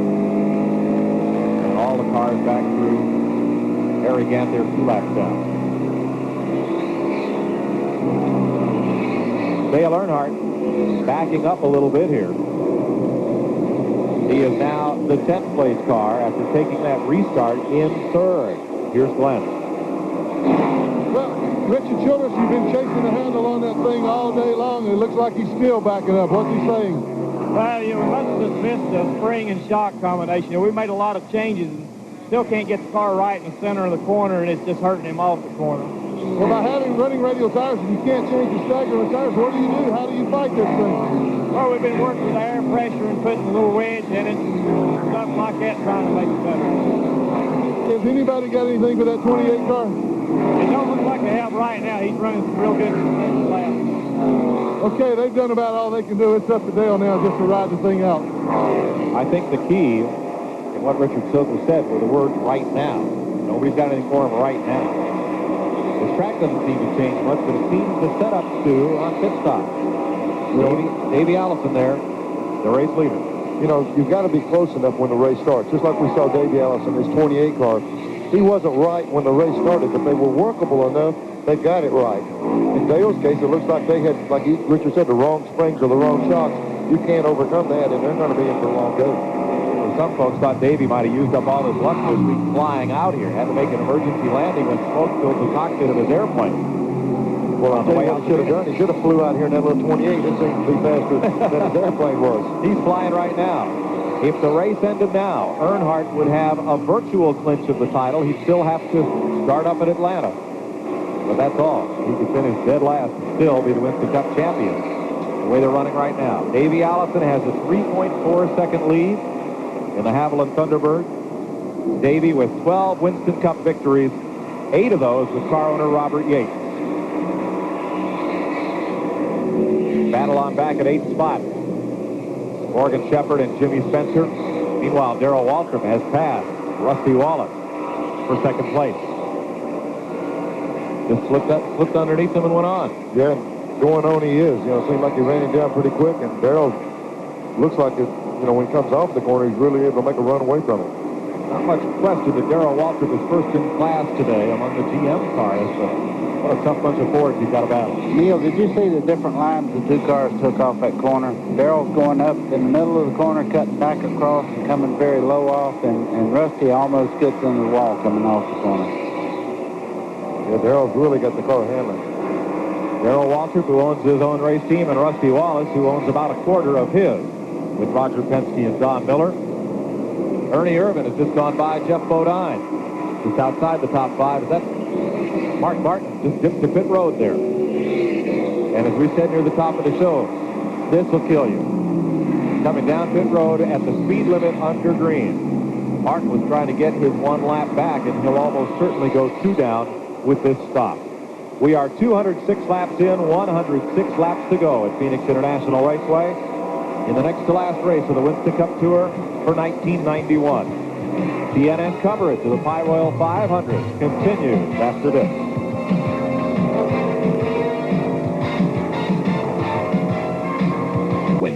CNN Motorsports live coverage of the Pyroil 500 is brought to you by Bud Drive. Drive Rouge so it drinks light yet satisfies completely. Darrell Waltrip and Rusty Wallace continuing to have a battle, and the man right in the middle of them is Mark Martin. Martin made an unscheduled pit stop. He had a right front tire going down. He was 1 lap down. He's now fallen 2 laps behind the leader. Is that? It's a shame, Mike, because, you know, the car's shown a lot of strength all day long. And they said earlier it was a battery. We haven't heard this time what the problem was. Right front tire, Neil. Was it? Right front. Yeah. And that will complicate the 5th place in the Winston Cup point standing. Martin came in here 23 points up on Ernie Irvin. And there were actually 4 drivers who could leave Phoenix in 5th place in the points. We'll have a look at the others here in a moment. There's Martin running just fine, just ahead of Darrell Waltrip and Rusty Wallace, the 2nd and 3rd place cars. But Martin Folgers Ford is now 2 laps down. Just prior to this, Darrell had passed Rusty and drove away a little bit. Rusty ran him back down, and Mark got in the middle of them, separated a little bit. Looks like Rusty's able to close it up again. Out in front of that duo, Davey Allison.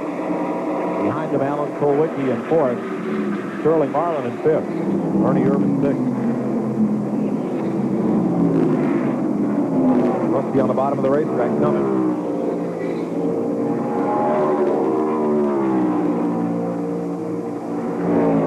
Good pitch battle here still for second spot. You know, we were bragging earlier about Darrell running in the bottom. Running the outside. So now they shifted around. They're running opposite lines again. Must have heard you. I'll tell you what happens a lot of times like that, Mike. When Darrell was able to run it down, sometimes your spotters will say, hey, the guy caught you because you ran so-and-so on the racetrack. They shift their lines around and try to find out it might possibly help the other driver. So it just goes back and forth. They're just playing around looking for the right place on the racetrack. Good spotters worth his weight in gold. It's almost like having an extra driver in the race car but outside the race car. That's why football teams, even baseball teams now, put folks up on the roof to spot for them. Battle of 10th place, Earnhardt trying to hold Mike Waltrip and Brett Bodine.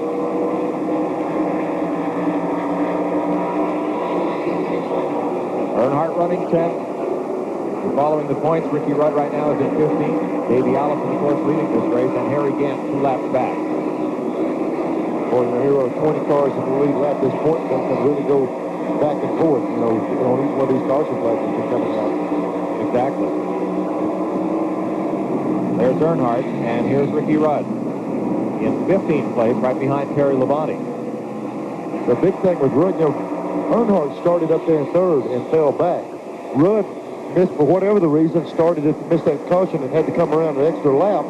So he got back there because of a mistake. He's able to close in on Dale on the green. Neither one of those drivers has led a lap today, nor has Harry Gant. Only Davey Allison has picked up 5 bonus points for leading a lap among the 4 point-standing frontrunners. Earnhardt in 10th, Mike Waltrip, the Pennzoil Pontiac, in 11th, and Brett Bodine, Baker State Buick, is 12th. Behind them, Rick Wilson in the Snickers car, 13th. Earnhardt in the last 13 races, well, they're hanging the tail. Only 3 top 5 finishes, and what saved him is he's been running better than Ricky Rudd in many of those 13 events. One reason that happened, Mike, is the kind of the rebirth of these Fords. Yeah. You know, about mid-season, I think, Stem Alive, and all these guys have been running. It's making it tough on them right now. The Fords and the Oldsmobile. Yeah, the Oldsmobile, the Harry Gant car. Yeah. 10th place we're watching this race. As Earnhardt works the outside, he is 10th. And Ricky Rudd is 15th. Battling Derek Cope for position. Cope a couple of car lengths back in 16th. All on the lead lap. You know what Earnhardt's thinking? It's bad to be running like he's running, but it's good to be running just a little bit better than the 5 car.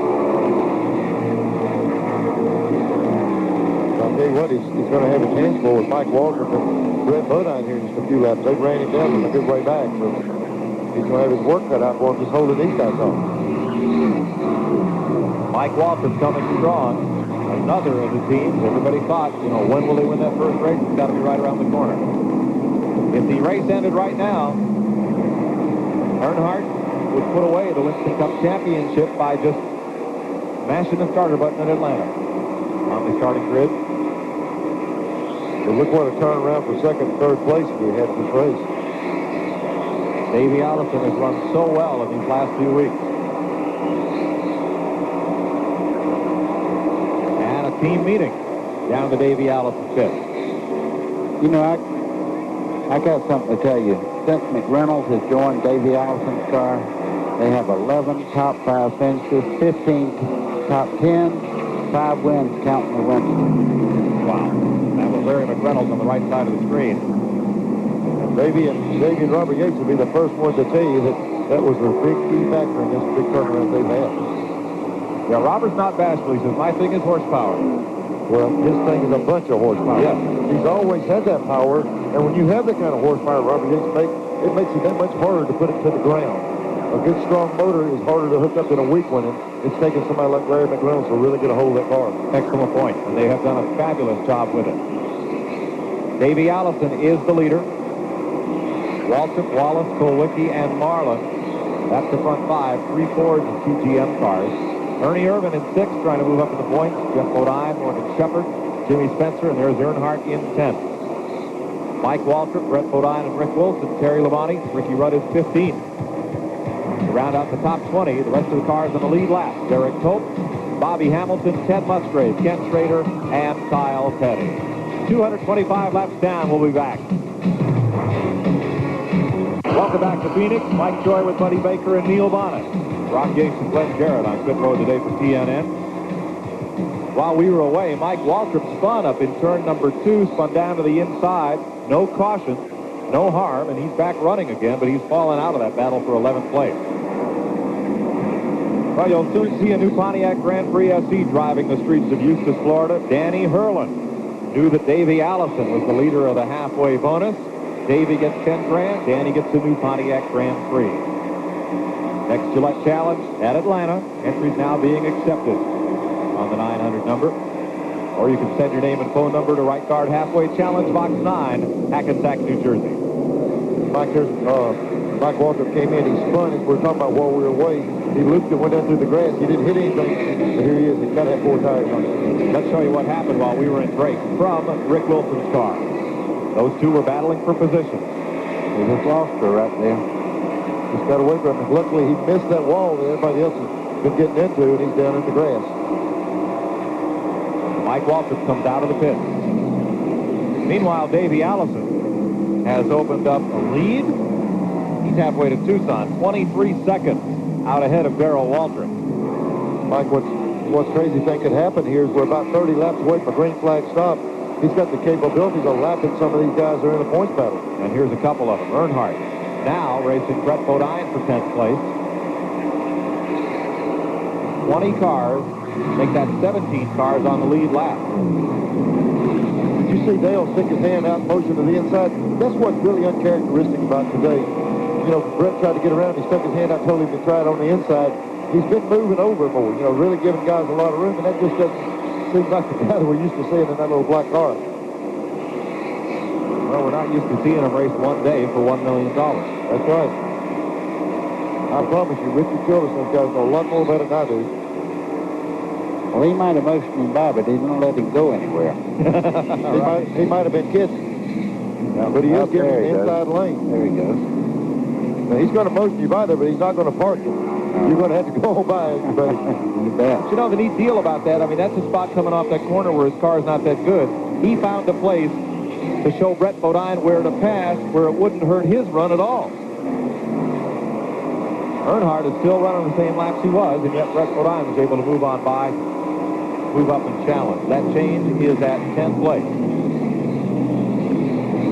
Brett involved in an earlier incident with Harry Gant. Gant back on track 2 laps down.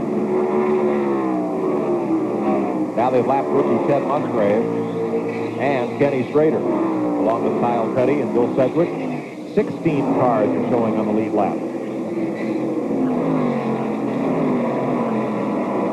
You know something, Neil? The reason that car is not running, it does not have any tire marks on either side of it. It's got to have at least 2 or 3 grooves down each side before it starts running decent. Yeah, he needs to roll the fenders back, a couple of little wrinkles in them, and make it feel normal to him, I guess. Let me correct this. We had the wrong watch. We had the watch running on the Mike Waltrip pit stop at 23 seconds. Davies' lead is 6.2 seconds. Let me tell you, Mike, one of the things that's critical about that lead is he's about a half a line behind these guys, half a straightaway behind the guys in the middle of this point battle, right behind the road. In this race for 13, Bobby Hamilton, the rookie in the TriStar Motorsports car, Country Time Lemonade, and Rick Wilson battling here. Good rookie chase this year. Ted Musgrave has had a real good season in the 55 car. He's right now running 1 lap down. Remember, they only count the top 15 rookie finishes. There's Bobby Hamilton, who leads the rookie points. Would he have a great run at Rockingham? You bet. I tell you, that's a star. I guarantee in the next 5 years, that guy will be right up in the front. Let's move up to 7th place, where Jimmy Spencer trying to hold off Brett Bodine and Morgan Shepherd. Chevy in 2 Ford. Boy, Spencer's ran hard all day long. Every time we see him, he's racing somebody. And Jeff Bodine was the pole sitter here. Spun while leading the race at lap 45. But then when Dale Earnhardt spun at lap 57, Bodine did not pit. Everybody else did, and he was right back in the front spot. Yeah, you know, the spin must not have hurt the car back because he led the race after that. They're just a little off right now. They're just trying to get it back. 8th place for Bodine. Jimmy Spencer in 7th. Morgan Shepherd in 9th as part of that group. 239 laps have been completed. 73 to go. Ricky Rudd, runner-up in the Winston Cup points. Right now, mired at 16th position. And it better start looking in his mirror for Davey Allison. Yeah, he's coming pretty quick, and you see Rudd's car a little higher than the other cars there. I don't know what handling problem he's having, but he's having a problem. Mike, right now, Davey Allison's just 3 seconds behind Ricky and closing pretty fast, so he's going to have to see what he can do with that. About half a straightaway on the racetrack. Rudd moves past Herschel McGriff as he keeps pace with Terry Labonte, the 15th place car. He's losing 2,500 a lap. That's a lot. He's losing over 2/10 a lap to Davey, so Davey's really closing in on him. But not only him, he's closing on everybody like that. Bit of smoke out of the Mike Wallace car driving for Jimmy Means today up there in turn 2. Only thing I can do is they got a lot of water, a lot of oil in the car. They can just smoke it for about 15 laps. It almost looks terminal every time you look at it. Maybe they put some of that Alka-Seltzer radiator. Who knows? Ricky Rudd has been the runner-up in the point chase since the month of May. Trying to hang on to second and a $400,000 bonus at the end of the season. We just checked him again on Davey. Closed in on Rudd. He closed 3/4 of a second that lap. Let's check back at that race 4-8 where Jeff Bodine now holds that 8th spot. Jimmy Spencer has moved a little bit away from that pack, you see. And Brett Bodine has come up to challenge. Morgan Shepherd becomes the meat in that Chemung, New York sandwich of the Bodine brothers. And just behind them, Mr. Earnhardt, he's just sitting in there plugging away. And Brett gets underneath. Morgan's going to haul him off the corner, though, with that Ford of Bud Moore's. Brett hangs tough on the inside. I don't know about this family racing, buddy. When you get side by side up with your dad, I don't know. Let's talk about that when we come back. 243 laps are in the book. Davey Allison leads. Darrell Waltrip, Rusty Wallace, Alan Kulwicki, and Sterling Marlin.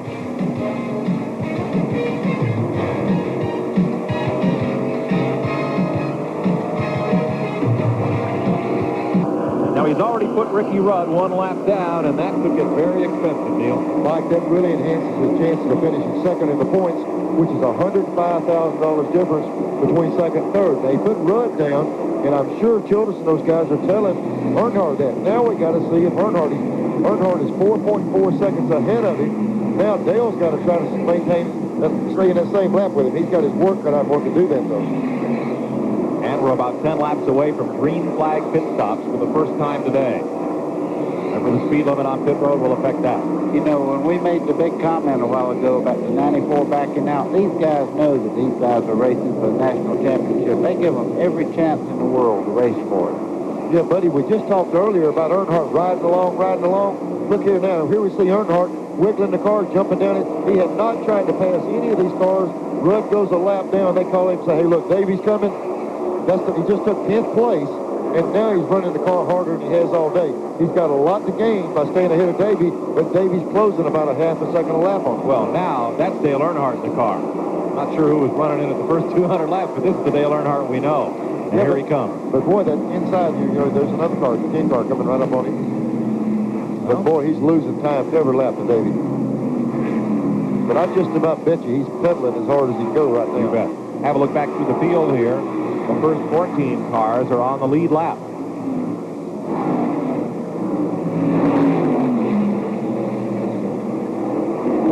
Earnhardt now with Jeff Bodine. They are battling for 9th place. He went from 11th to 9th in 2 laps, so he's trying to hustle that thing some down. Well, more importantly, he's got all those buffers between himself and Davey Allison. I'm not sure. That's not the first time all day we've seen him pass any cars that are in contention at all. And if this goes down to Atlanta, you tell me Davey Allison won't be tough in Atlanta. Yeah, the best I remember, the straightaways are longer, and you get that thing, you can stretch down a little bit more. Yeah, stretch those rods just a little bit.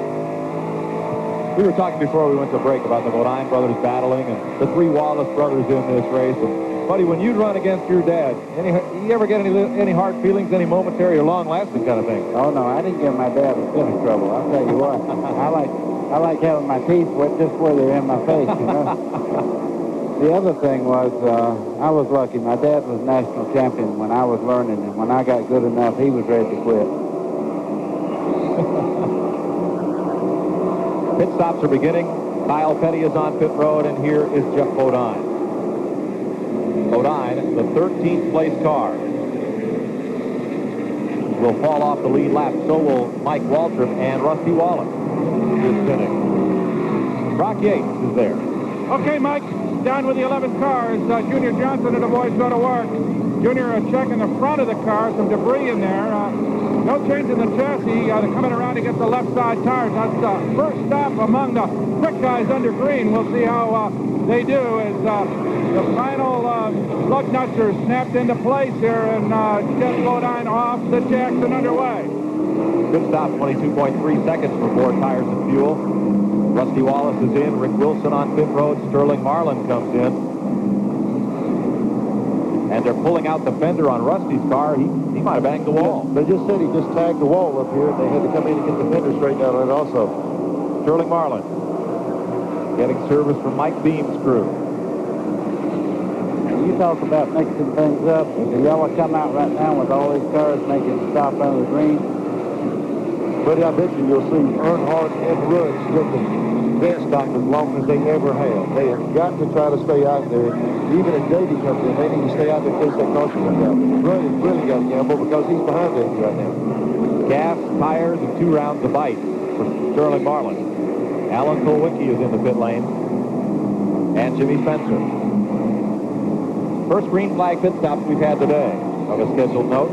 There are the left side tires going on, and Paul Andrews with 2 rounds in the right rear of Kulwicki's car. Davey Allison, meanwhile, in the backstretch is closing fast on Earnhardt. First to second, 7 seconds. Will Allison pit this time? Yeah. He's in.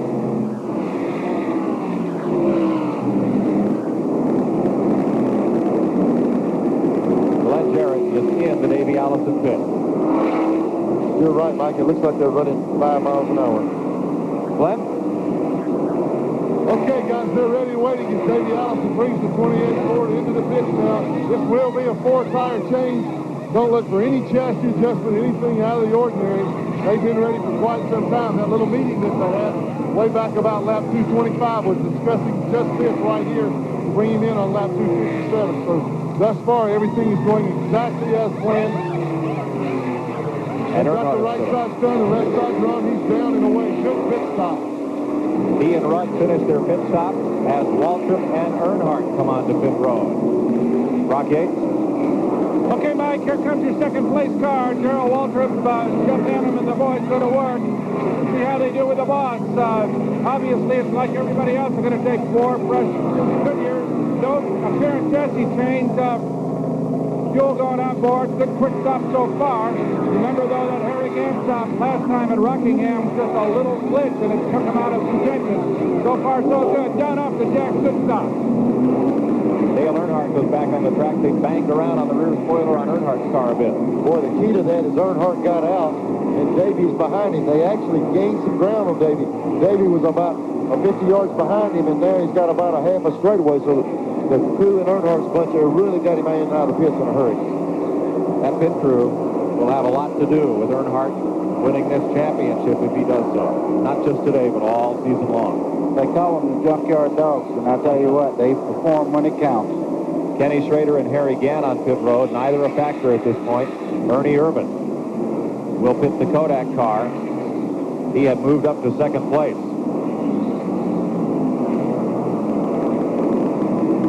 Speed limit rule. Irvin comes down under green, and Tony Glover's crew will have at it. Left side tires, you notice all the lug nuts being loosened and off while the right side's in the air. That was a little trick that came along at the Unical Rockingham Pit Crew contest a couple of years ago, and now it's routine on pit road. Left side service being completed. And Irvin away. Brett Bodine is being posted as the leader in the Kenny Bernstein Quaker State Buick. They will switch to Ford next year. Ernie Elliott will provide the power. Also up there, Bobby Hamilton up in the second spot. Got some stretching and fuel mileage out now. Sure. And then Davey Allison. Here comes Brett Bodine leading the race, turning down pit road now. Well, he'll pick up 5 points for leading this race. And here comes Bobby Hamilton's going to lead a lap.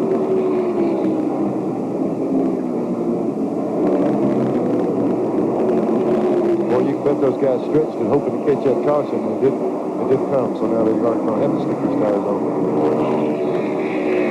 Caution flag will put him right back on top of the field, and Hamilton is slowing. He will stop this time around. Bobby Hamilton leading the race now. How about that? Country time car for Bobby Hamilton out of Nashville. And that's about all you can do. It's time to come for gas. He's ran all he can. Turning in pit road for some fuel. Dave Fusion crew working Hamilton's car. He is the last of the cars on the lead lap to pit. This will put Davey Allison back into the lead. Rick Mass coming in for a stop. 11 laps down in 29th place. And there's Allison. Davey Allison goes back up into the lead. We told you when pit stop started that they were pulling out the fender on Rusty Wallace's car, that he had come into the wall. We've got that on tape, and we'll have a look at it. Allison, or rather Wallace, is now the 6th place car. There's Wallace, live action. Let's see what happened here.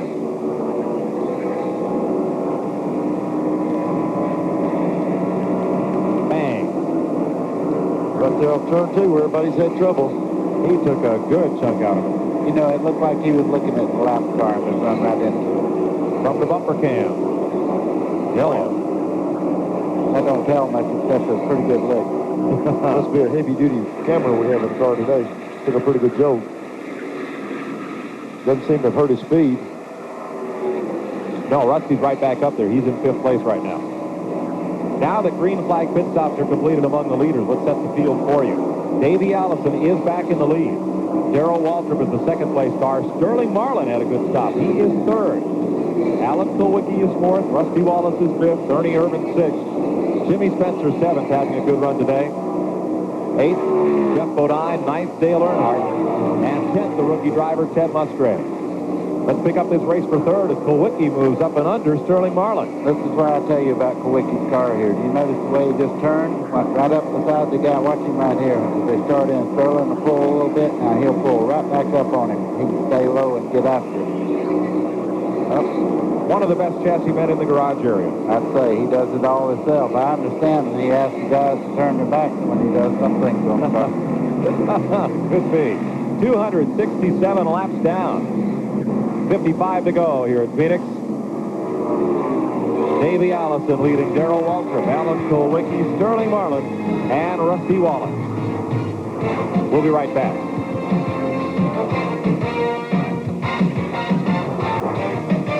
CNN Motorsports live coverage of the Pyroil 500 is being brought to you by Autolite Spark Plug.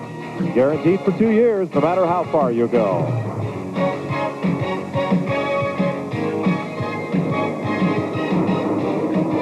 40 laps to go if the race ended right now. Dale Earnhardt, who has been lapped by race leader Davey Allison, would virtually clinch the title. Allison would move to 2nd with 1 race to go. A series of bad breaks have kept Davey Allison from challenging for the championship. In just 4 races, Allison lost 179 points. A late wreck with Earnhardt took him out of the Daytona 500. A flat tire at Martinsville in the final 20 laps, and a spin on the last lap at Watkins Glen while battling for the lead. Late engine problems at Darlington. But for that, Davey Allison might be right up there battling Earnhardt for the Winston Cup. 3rd place here at stake. Two drivers have battled all day long, Sterling Marlin and Alan Kulwicki. Kulwicki trying a little bit higher line there. New record for Phoenix, 18 lead changes and 13 different race leaders. That's also a record for this racetrack in its brief Winston Cup history. Boy, Kulwicki putting a lot of heat on him right now. Like Buddy said, that car, his turns off these corners, and he's able to get in there. The 22 car's got a lot of motor in it, but Kulwicki's really got his car working. You see Harry Gann in the picture. He's 4 laps back. Involved in an early accident, went 2 down, and dropped a couple more. Yeah, but he's sitting there running with him right with that car going all the way. That car had not been wrecked. It'd be a factor in this race, I believe. Same for Bill Elliott, who started on the outside pole, but he's now 5 laps down.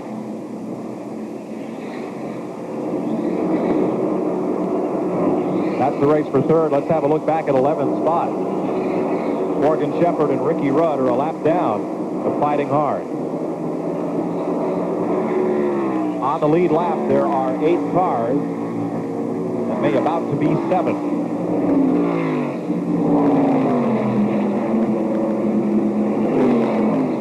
There's Davey Allison trying to get a lap from Jeff Bodine. Mikey's been riding, they ran 2 laps totally side by side, just scrubbing fenders and sides of the cars. Jeff's not wanting to give that lap up. Can't blame him. He's got a car capable of racing. The right thing's coming out there, but Davey's kind of got the count on him right now. Bodine has been one of the series' strongest cars in the late season. He'll surrender a lap here to Davey Allison. Yep, he just went through. And so, hope the car brother, this will help me left. 34 laps to go.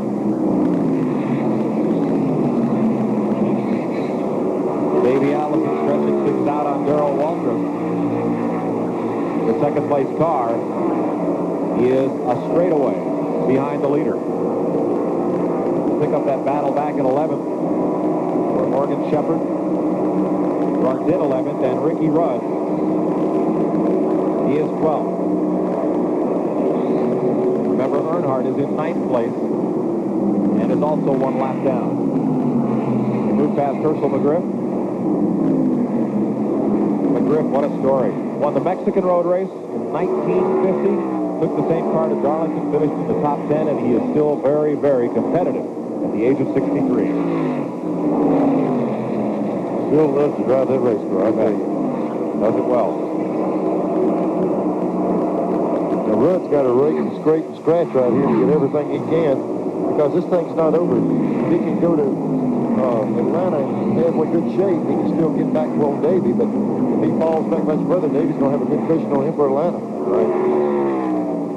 Haven't talked much about the Winston West drivers today. In 19th place, Butch Gilliland in the Racing for Kids cars for 23 is the leading West Coaster right now. Behind him, Bill Sedgwick, the Winston West champ.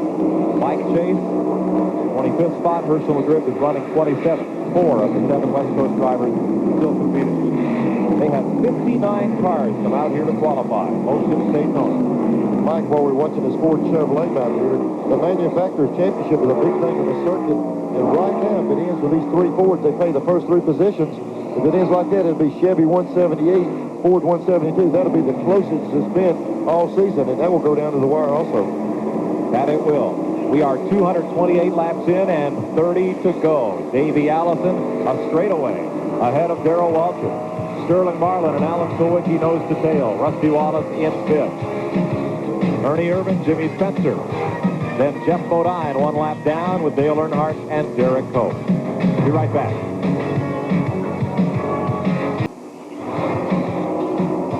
"27 laps to go here at Phoenix. I'm Mike Joy with Neil Bonnet and Buddy Baker. Brock Yates and Glenn Jarrett are on pit road today for TNN. Jimmy Spencer, the 7th place car, has just gone a lap down to the assault of Davey Allison.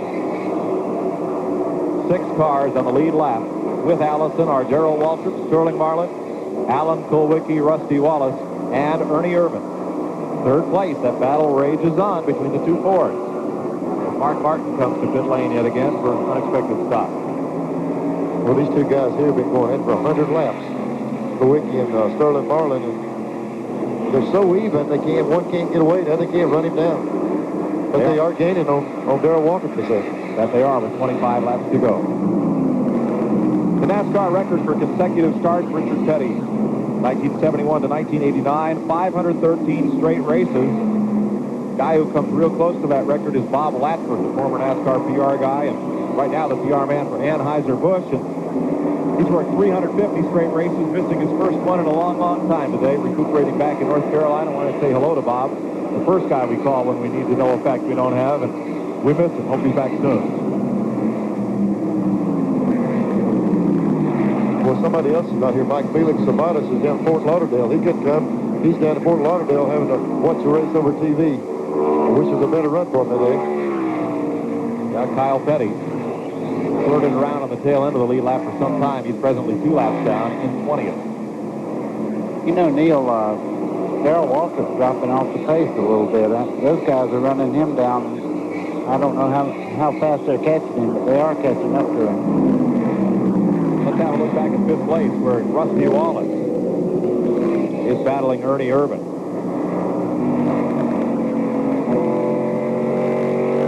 There's Irvin from the back bumper of Wallace's car. It's lucky to still be attached to that lick off the wall over there. I'm surprised he still has the back bumper. He probably doesn't have much of a right rear quarter. Ernie Irvin. Now Irvin could well move up in the point standing. He came in here 6th. 23 points behind Mark Martin. Irvin is in 6th place in the race. Mark Martin is 20th, so Irvin would likely move up into 5th in the Winston Cup standing. Now Darrell Waltrip is running right behind the Alka-Seltzer car. Mike Wallace aboard today. Jimmy Means is here, functioning as car owner and crew chief. And there you see Sterling Marlin and Alan Kulwicki catching Darrell Waltrip. We'll check down on the Darrell Waltrip pit with Brock Yates. Mike, I'm with Jeff Hammond, crew chief on Darrell Waltrip's car. What's the boss telling you? The car's going away on him a little bit? Yeah, we're starting to have a little bit of problem with the tires giving up on this particular set. We got about 20 laps to go. I think we can hang on. Darrell's just trying to be smooth. We pushed him pretty hard trying to get around those guys early on. Reduced him up a little bit. He's trying to run baby down, but he's just a little bit too strong today. Yeah, he sure is. Okay, John, thanks. Okay, there you heard it, guys. Going to hang on as best he can. Don't look back, Satchel Paige once said. Something might be gaining on you. The war with Sterling Marlin and Alan Kulwicki. They are gaining on Waltrip. There they are. You know, we had Kulwicki and Sterling Marlin right together. I'm sure they got on the radio and told Sterling, hey, you're gaining on Waltrip, bear down, because he's pulled away from the 7 car. He's able to get away from the 7 right now and really closing on Darrell in a hurry. Sterling was lucky. He caught the lap car of Mike Wallace coming off the corner and drove around him and by him. Kulwicki caught him going into the corner and had to follow him around before he could make the pass. So that separated Marlin and Kulwicki, at least for the moment. There's Kulwicki's Hooters Ford. And there's Earnhardt, the point leader. 9th place in the race. If it ended now, he would have a virtual lock on the championship. He would have to go to Atlanta and start to clinch the crown. Well, he'll be there anyhow. You bet. Davey Allison. Straightaway in top. On Darrell Waltrip, who is about to have his hands full. Yeah, along with that, Darrell's in the middle of some real big traffic, too. Holding him up a little bit. 17 laps to go. Want to take a second and thank the promoters we've worked with on CNN this season. Buddy Joe here at Phoenix, Dennis McGlynn at Dover, Frank Wilson at Rockingham for their help and hospitality in making our inaugural season of Winston Cup Live Racing a successful one. We've been trying to make CNN NASCAR's country home, and we hope you've enjoyed our telecast. Take the opportunity to write TNN in Nashville, Tennessee with your comments. We will be back with the conclusion of the Pyroil 500 right after these messages. Davey Allison leads it over Darrell Waltrip, Sterling Marlin, Alan Kulwicki, and Rusty Wallace, with Ernie Irvin on the lead lap. Then Jimmy Spencer, Jeff Bodine, Dale Earnhardt, and Ricky Rudd a lap down.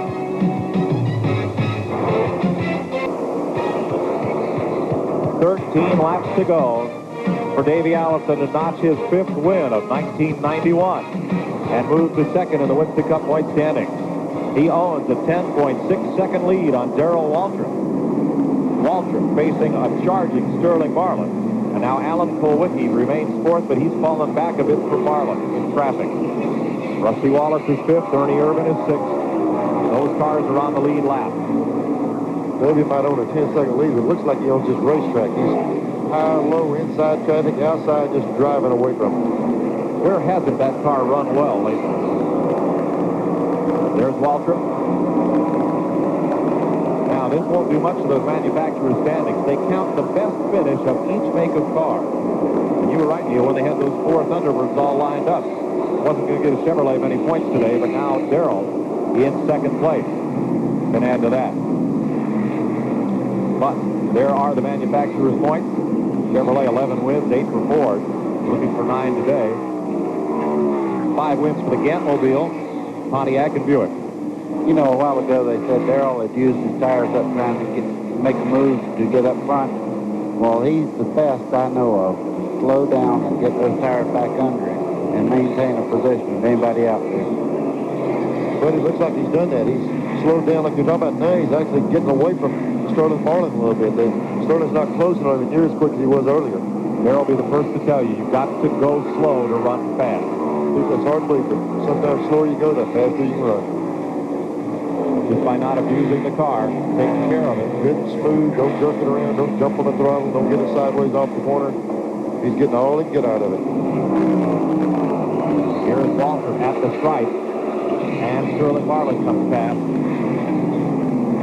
1.3 seconds separate second from third.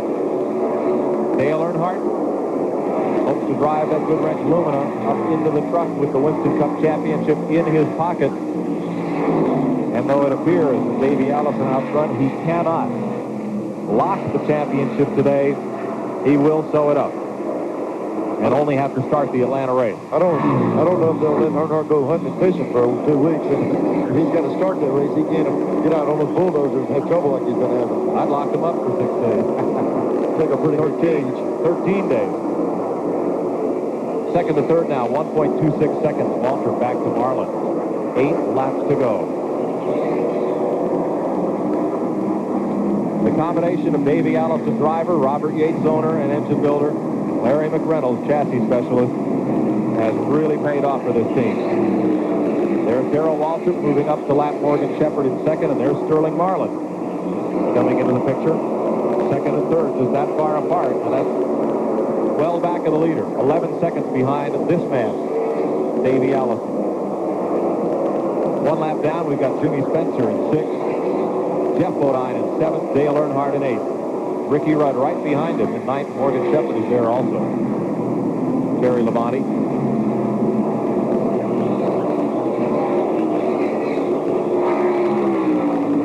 Lapping past Kyle Petty once more. We've got to put Kyle 3 laps down. Davey Allison looking for yet another win, his second in a row. 5 laps to go. And it'll be a great day for this man. Darrell Waltrip has not had a top 5 finish since that turnover at Daytona in July. He has not finished in the top 5, and Sterling Marlin will score well here today with this third-place run. I really thought Sterling had a chance of winning this race, but we didn't see the 28, the true value of him, until he got the chassis working. He's making a runaway of this thing now. I think that's what we were talking about with McReynolds. You know, Yates has had the power there. He's had the car, and Davies had the ability to do it. And when he added that one key factor, this thing took off like a rocket. And now that they got that whole package, everybody else is kind of shaking in their boots. You know, it don't mean the guys that were there before McReynolds were bad mechanics. It just means that the relationship is real good between the two, and they communicate well. And Robert Yates has had the best motors for a long time. So, I mean, the combination is just awesome. We're seeing a good example of it right here, I would say. Moving around Mike Waltrip in the Mike Chase car. There's the Allison bit once more. 3 laps to go.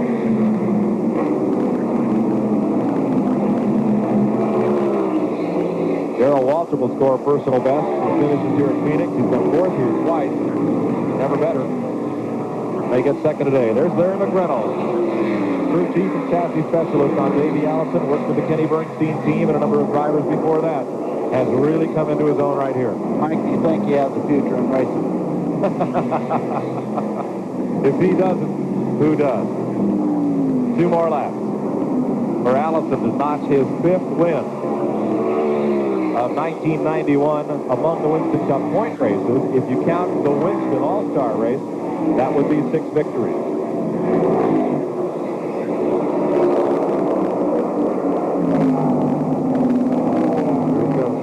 White flag from Doyle Ford on the flag stand. Final circuit. You know, we could have made a picture of that car about halfway and just showed it over and over because the car's never moved out. It's never got sideways or pushed or anything.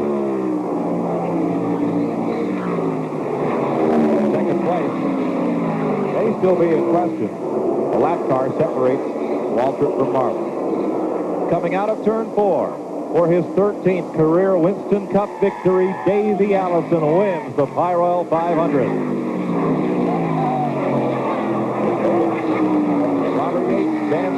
Robert Yates and crew celebrate, and out of turn number 4, Darrell Waltrip will take the second spot, 11.4 seconds behind the winner.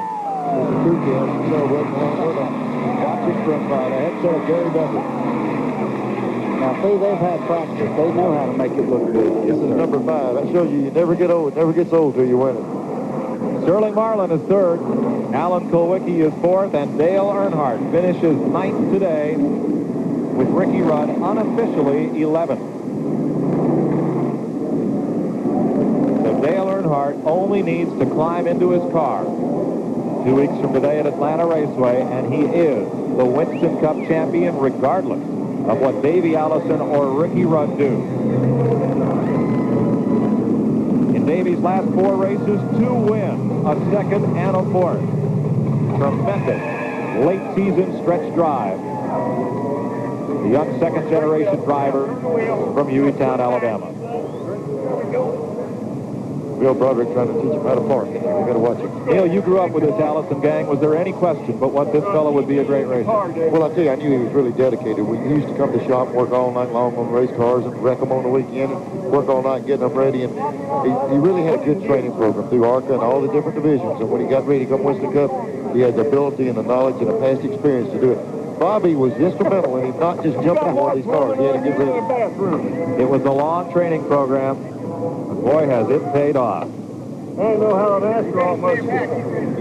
No, he's not going to get out. He's going to be eating the car. Brock Yates is in victory lane.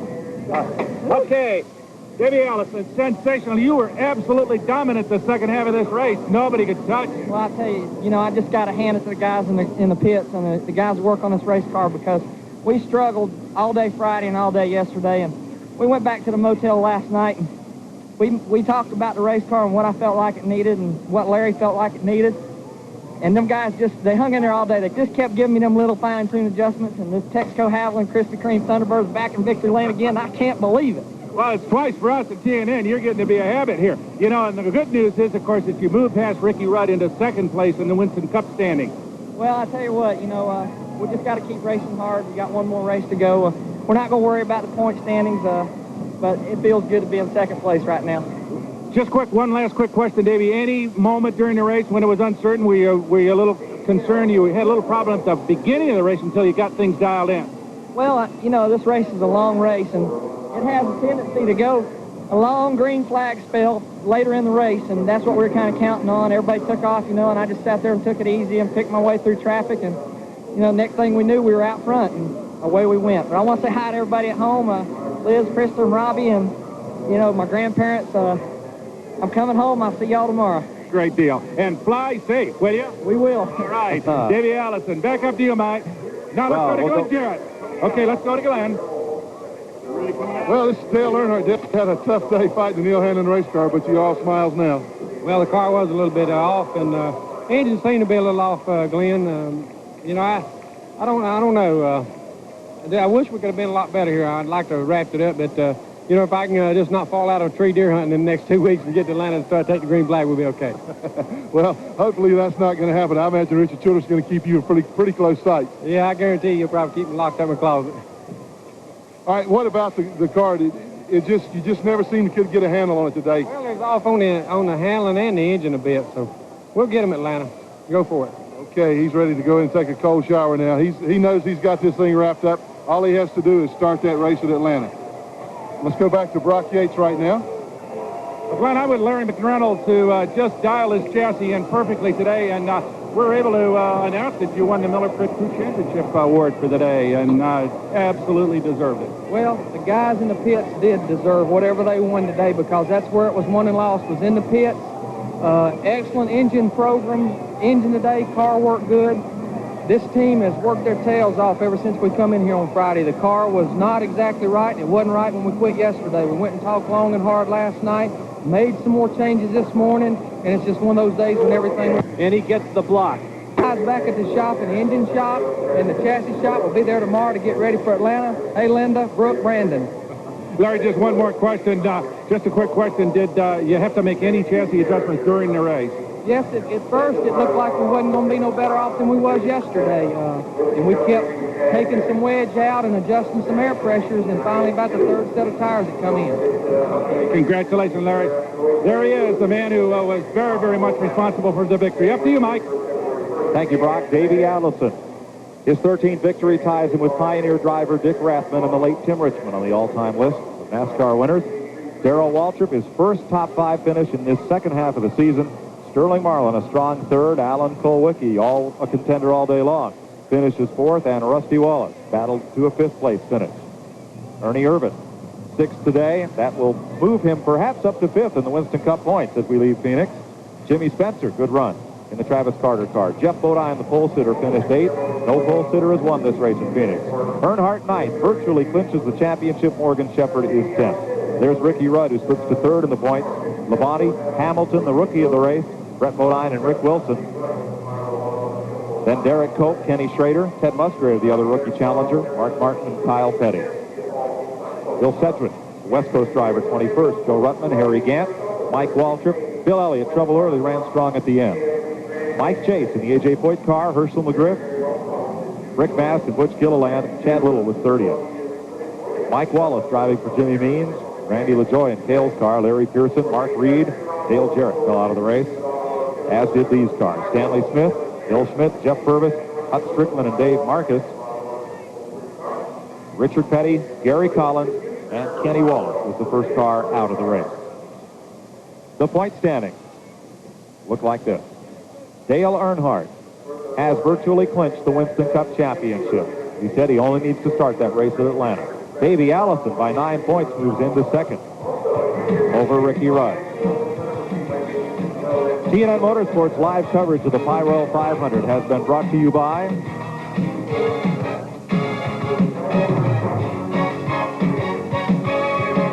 New Haviland Formula 3 Motor Oil. Add more life to your car. By Miller, genuine draft, cold filters for real draft taste. So get out of the old, get into the cold.